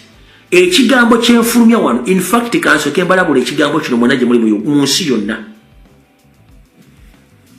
Olulimi luno olaba olulimi lutonzi waliwo omuntu ng'akugamba ekigambo ne kihappening nga takatakuteeko takuloze just ng'olulimi lwalwogera ekintu kyappeninga. Omu kyobula watu gati senga bwakolimira no si senga nti akolimidde naturally waliwo abantu nkato yabawa ekintu ekyo ng'akugamba ekigambo ne kituukirira. So olulimi luno ki kati essaala obulumi n'emiranga abantu gye bakaaba ku lwa Museveni buli mwana we n'omuzzukulu bagenda kiro zaako.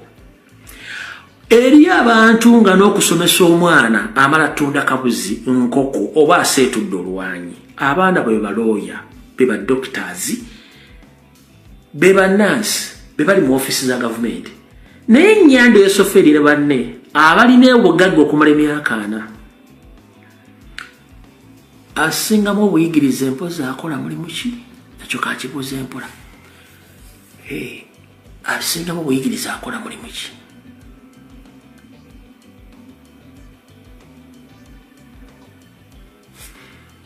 Nyandwe senior 6 drop out baba yagituula Genati senior 2 drop out janku baana abawala kitokota sikisaanikire omulala atunga byalaani omulala pastor omulala afuuka motivation speaker omulala musiyazi ono tuswigiri ali awo yafuuka dormant munyuwa wala gyanwendeku anywa wala n'amacupa n'agagaaya ompulira bulungi nnyo kati balina cross generation curse eyo kati mwasinga owunja batuukira Museveni mugati batuukira Museveni tumutya temumutya kubanga mutya no Museveni bw'omutunira bwoti nga gwe mufacinze ekyo kyogamba nti kyo ky'omutyako already yeetooloddwa kasi z'abantu gw'omulabange kati kinga bw'onoosanga empologoma physically ng'obadde ogyekanze bwekanze ekikugira bw'onga ompedde egenda kundya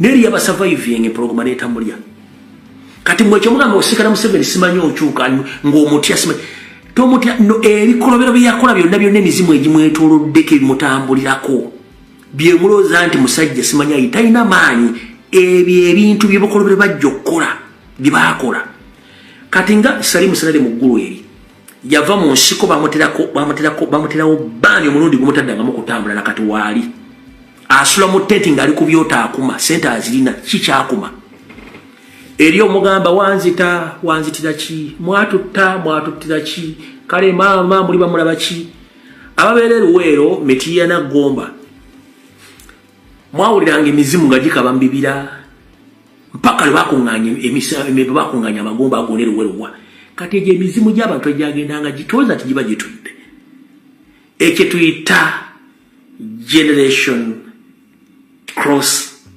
cutting yonna ng'etambulira ku mmwe okitegeera kati bano abantu kyekintu kye balina nkyakola okunoonyereza kubanga ono omukyala Anita Amongi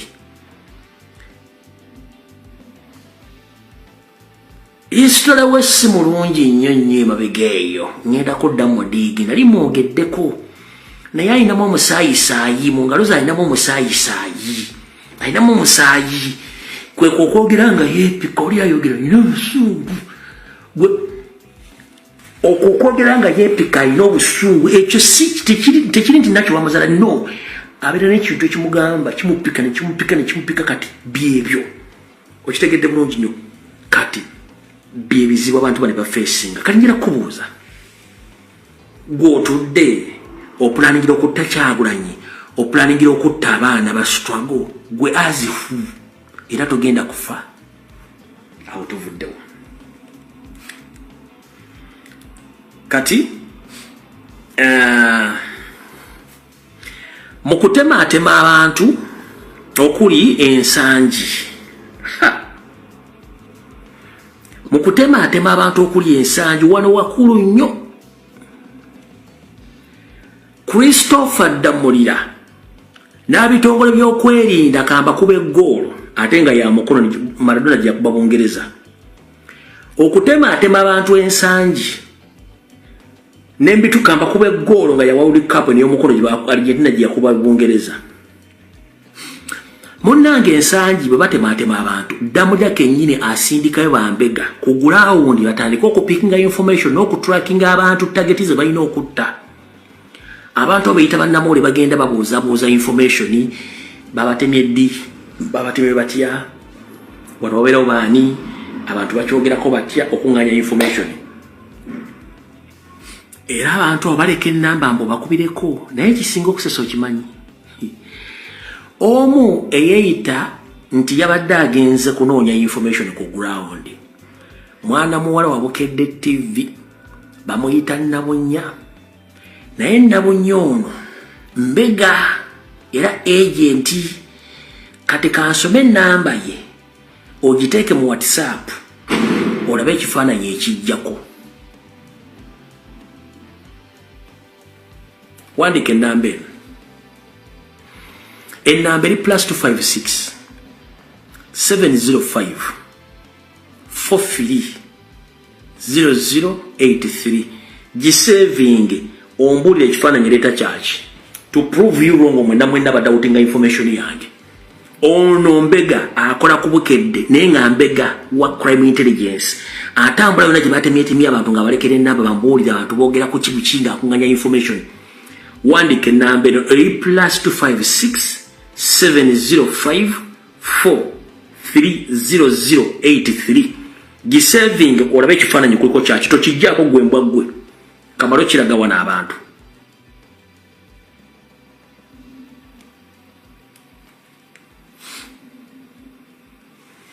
ekyo ekifaananyi kyani yiye ennamba kweri ekyo ekifaananyi kyani ennamba eriko wano ekifaananyi kyani tokijjaako togeza n'ojjako ekifaananyi kino ennamba yiyo waggulu gye mbasomedde ogiraba yiyo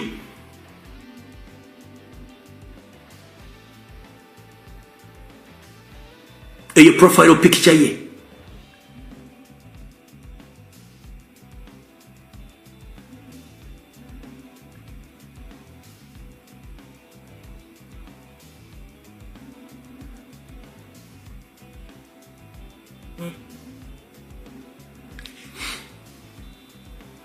agisevinze yogera bulira bana bantu ekifaananyi kiriko tojjako profile picture girekeeko gweyito Wabukedde spy wa crime intelligence gisevinge egenda kuleeta ekifaananyi kya Christopher Damulira kikyo omaze okiraba tokijjaako kati abo batambulamu gye batemaatema abantu ebibijambya be bagendeeko otandika okubuuza bategeere bategedde baani abatemye kiki ekiriyo mbundi munnamawulire akulekera ennamba kati ennamba neera bayitako ekifaananyi ekifaananyi kya Christopher Damulira be bambega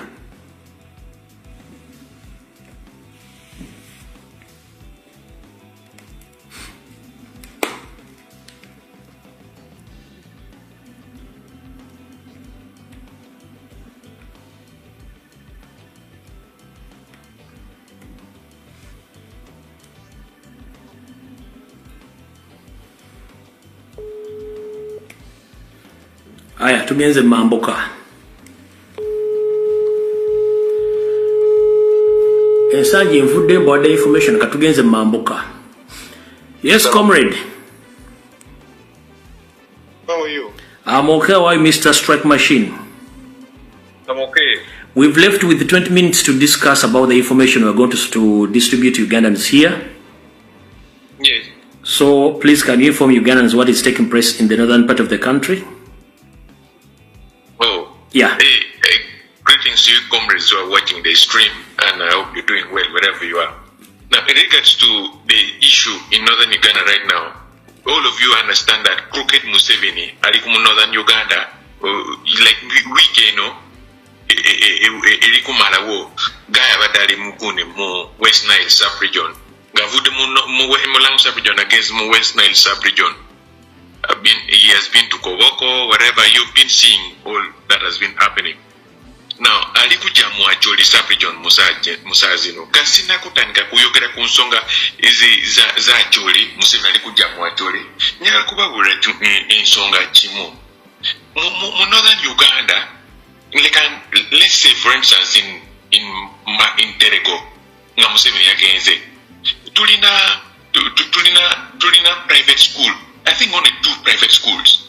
In the whole of Terego, we have only 2 private schools. The Tulina private schools mungi nyo muri district mu northern Uganda. Nga let's like Kampala, where we have very many private schools all over. Ushegera. Nga bagayi mu government nga Bujingo, Bujingo, is it Christos or Minister of State for education?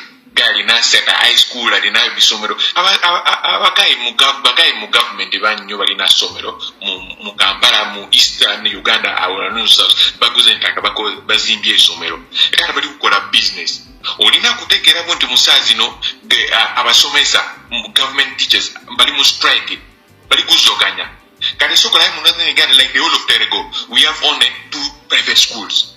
There are very many other districts in Lamore, like for instance in the Acholi sub-region, like I think only 1 private school, and that private school is also not really that functional. Echigala jona muri omwana muri parent mu northern Uganda ba sindika abana byawe mu government school UPE USE kusoma musazi abasomesa bali kuzoganya mama tama ali ku campaigns ne Museveni oshegera mulaba muri campaigns yona mu rally yona yenyini agenda ne Museveni mu northern Uganda. Now the Minister of Education is in a campaign. She has like done a devia to teachers concern. Now 2 I think woman among Neta Yebwa they suspended parliament and bali mu campaigns ne Museveni mu northern Uganda wawali abiye bali ku dancing alingala omwala be mu video nyinyi bingi nyo akari musazi n'ensonga ife tulina abaana bali waka abaana tebe kusoma but Museveni bali kutambula ne mukazi we n'amongi nga parliament bali lune kuyogera ku nsonga zino kukola supplementary or kukola lemons like such a budget allocation so that teachers concerns are taken care of abaana basomye akati you never kuja EPLE, UCE, UACE, Likuja, like them, you know, this November people will be doing examinations. So,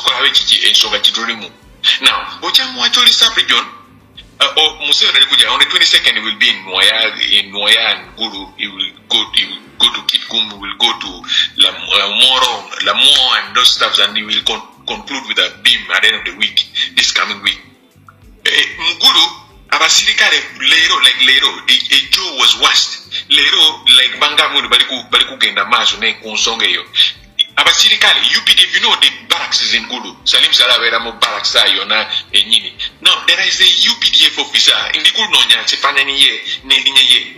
That guy has been commanding. They have been arresting. You know we have a lot of street kids. Mumani wunu abavude mo karamoja abajamu street ya Gulu gakamba ayo.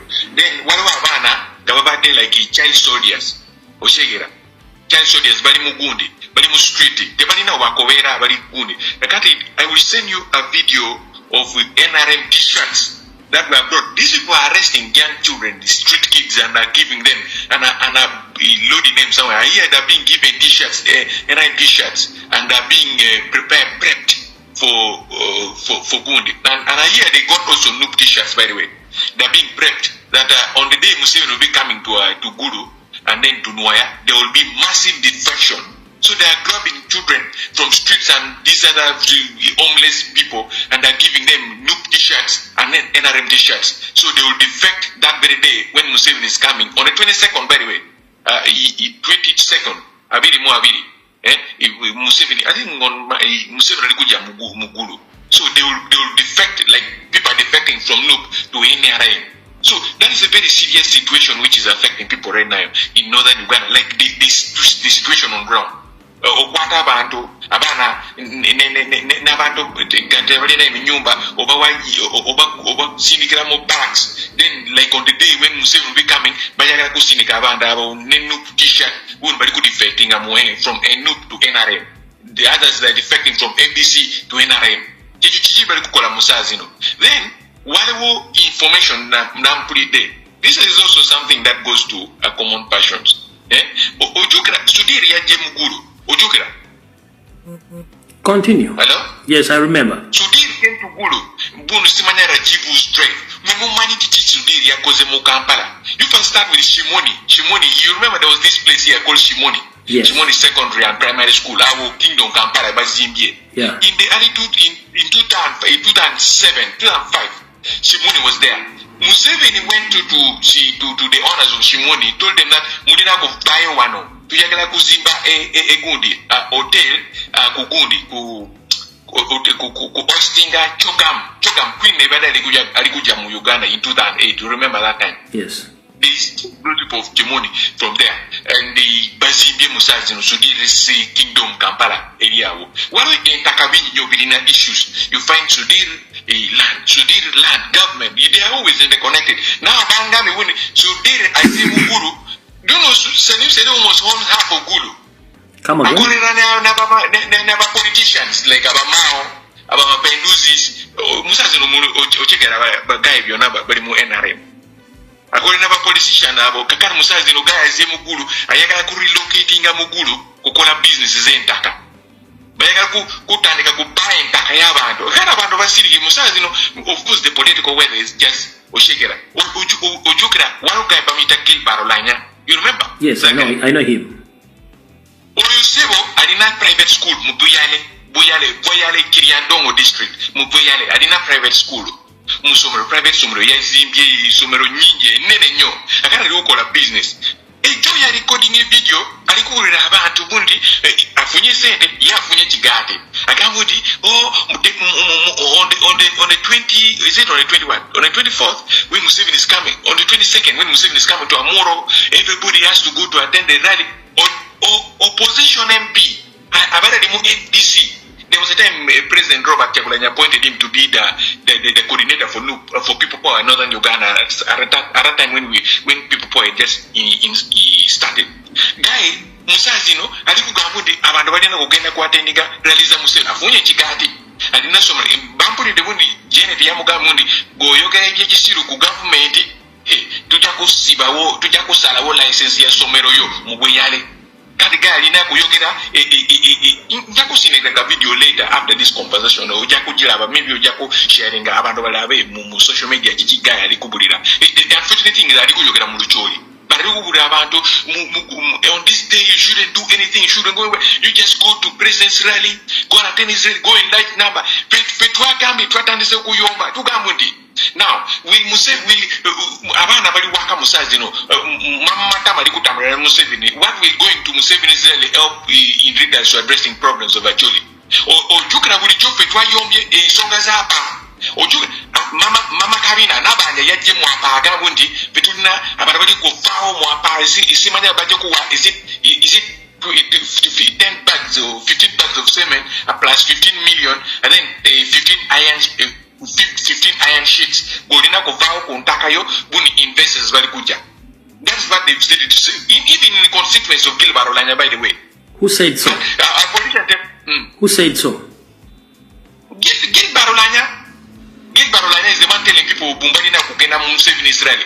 Or the opposition, or the Kuburi Rabandu Bundi Bagene Museveni Israeli. Bafunye Chigati. Banga Bundi Mamata Yamukubde Bamukubde Sim Bamukamuni or Ayogede Ijesiru Busimanya against government, but Yakusala license ya Somero Ye Mupuyane. So guy now Kuyogera good things about government. If there is nothing good to talk about. Now he's mobilizing people to go and attend Museveni Israeli.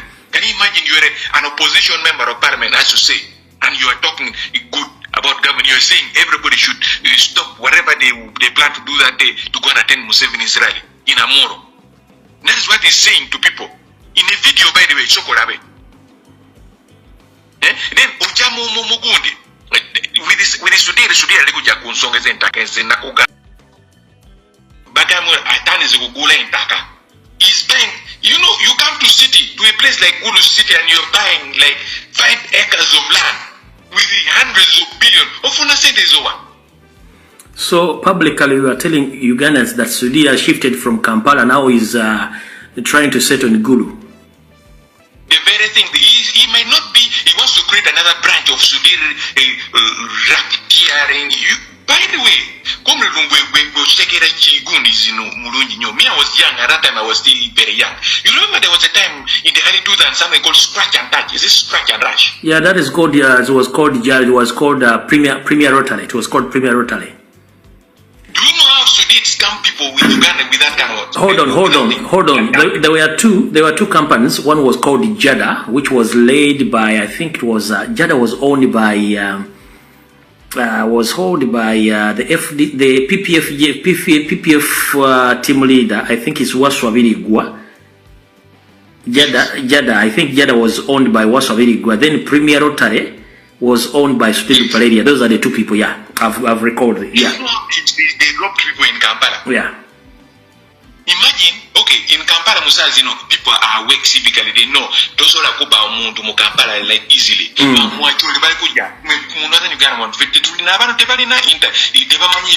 WhatsApp or Facebook. In Sugaza, it mostly comes to Rumi and also. But there is a lot of ignorance of Germany. They were exposed. The interest of these people here. Now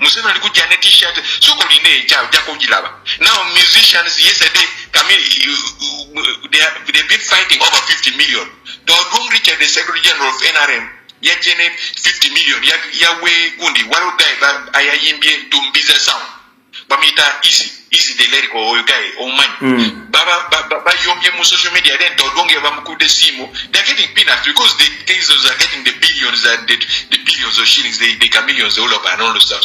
Now don't give these guys money. Now abayimbi baliko Luanda, Northern Uganda. Omuna yaga kusimama matamu yo muntori nemikone konsonga za sene 50 million. Can you imagine all the artists in Acholi and to share that 50 million? Wealth creation, so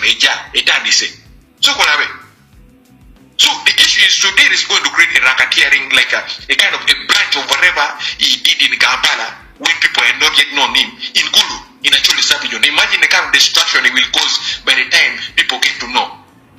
Here you read about some part of land in some place called is there a Bayara forest? He is just getting land.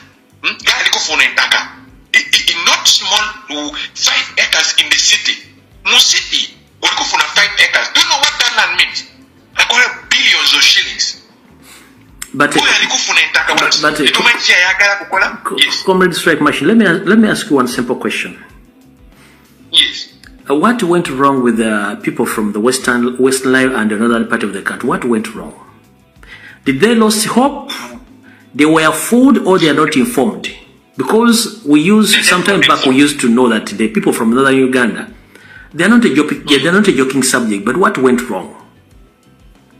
One, there is ignorance. People are not informed on the interests of these people here. Because when they're coming to northern Uganda, they don't come like they're coming to jump like the way they come wide and all those stuff. They use leaders. The people are getting to learn this, but few yet know this. That is the first. Then secondly, you know, these people really spread a lot of they came and politics ya Uganda, abamu northern Uganda, alina munyarwana mu nyumba ye. Even our king, alina chotera, diderote, alina chotera mu buliri ye. Chotera, mukazi alina tatali mucholi. In normal circumstances, oli king ya Uganda, olina kobera ne omuganda gwa mukazi wo. Oli king ya Ucholi, olina kobera ne mucholi mukazi nga mukazi wo chichecho. No circumstances, because they're the ones that gives back to the air. Now another thing, muri politician mu, Don Richard alina mu Nyarwanda, mu buliriye. General tema, buli ma omanyi, buli omuntu omu. Then these women are the ones now controlling the things. You find bagenda mu chalo, balaba ali alina ettaka ennene nnyo then basindika mukazi wali agenze ayinda amalinga wali mu nyumba wali then mukazi wabeera mu control. Like you see the king of this one here, Rorapire. The daughter to Rorapire ali married the son of Rakana Rukunda. Can you imagine the daughter to Rewati is married to the son of Rakana Rukunda? What do you think will happen? This is by entering into bedrooms. In the bedrooms, you're not yenyini. And these guys here, you know, most of them are sick. That is the unfortunate part. But what they being in you, and this one is concrete here. It's a very hard one. All our politicians and government were very fight. The other was the time he was even on a wheelchair. Theirs is a bit complicated. Very tough kind of variety. Right. So we have a lot of problems. But I'm waking up. People are waking up, people are getting to understand these reasons, but it is taking time. All right. That's why it is our responsibility to kuyogera konsonga zino muri every day yona yenyini gatufuna o sawa kuyogera konsonga eno. Because that is how people will understand that it is our responsibility, is their responsibility, and we need to wake up to this reality before this people sweep us over. All right, Comrade, thank you for that information and clarification. I think yes. when I come back on Sunday, I might call you back to give more details about the information. So thank you very much. For you. Okay. All right. Information mujide fama mukage Uganda. Ekizibu kyonna kisigala kizibu kyekimu ekitwetoolodde. Abantu tebalina kutegeezebwa, tebalina information, tebamanyi buvunaanyizibwa bwabwe, tebamanyi ddembe lyabwe. Kyekizibu ky'abana Uganda. Era kyekizibu ekibadde tutaana mu Buganda nti abantu tebamanyi information, tebamanyi ddembe lyabwe, tebasomesebwa, tebasomeseddwa. Kyovula nti eri tebatumanyiira. Nga boogera bo bamanyi naye nga bo bagenda eri bakwata ssente ne basirika ne bagaggawala.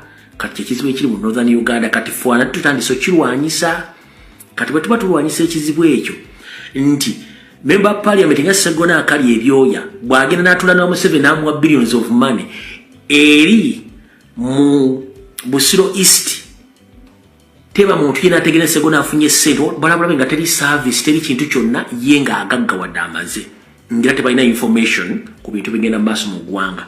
Kati ekyo ffe kitukola wano kye kisinga okuluma Museveni ekyokusensitizinga abantu n'okubaza okusa. Era ne Kyagulanyi kyali mu kukola essaawa zino okuzuukusa bannayuganda kye kisinga okuluma Museveni essaawa zino tewali kirala. Era kyovula ebina byonna yali awandiisa byonna biganyize up against omuntu ogwo Kyagulanyi Ssentamu byonna. Tulina olutalo. One man, Robert Kyagulanyi Ssentamu, is against almost 15 political parties, including NRM. Bamusulako, bamusiibako, bamwogerako, bamukererako bamunywelako amalwa, ba TV presenters, bonna bakirira ku muntu ogwo. Naye ekyo kikulaga ki? Kikulaga nti Kyagulanyi w'amaanyi. Kasajja katono akanyomera mitala wa mugga. Linda Kigweyo watu afumita mbobo. Eno kuno temujja jifumita. Era ejja kuyita obuyisi. Nkiddamu. Kami katono akanyomera mitala wa mugga. Linda Kigweyo watu afumita mbobo. Temujja kufumita muntu yenna. Era ensegenda tambula. Nga temuliiwo nga naffe tetuliiwo. Akatambi kafundikidde Mukama bampe emusinga okwagala. Tujja sika nona kulona mweraba video wedde.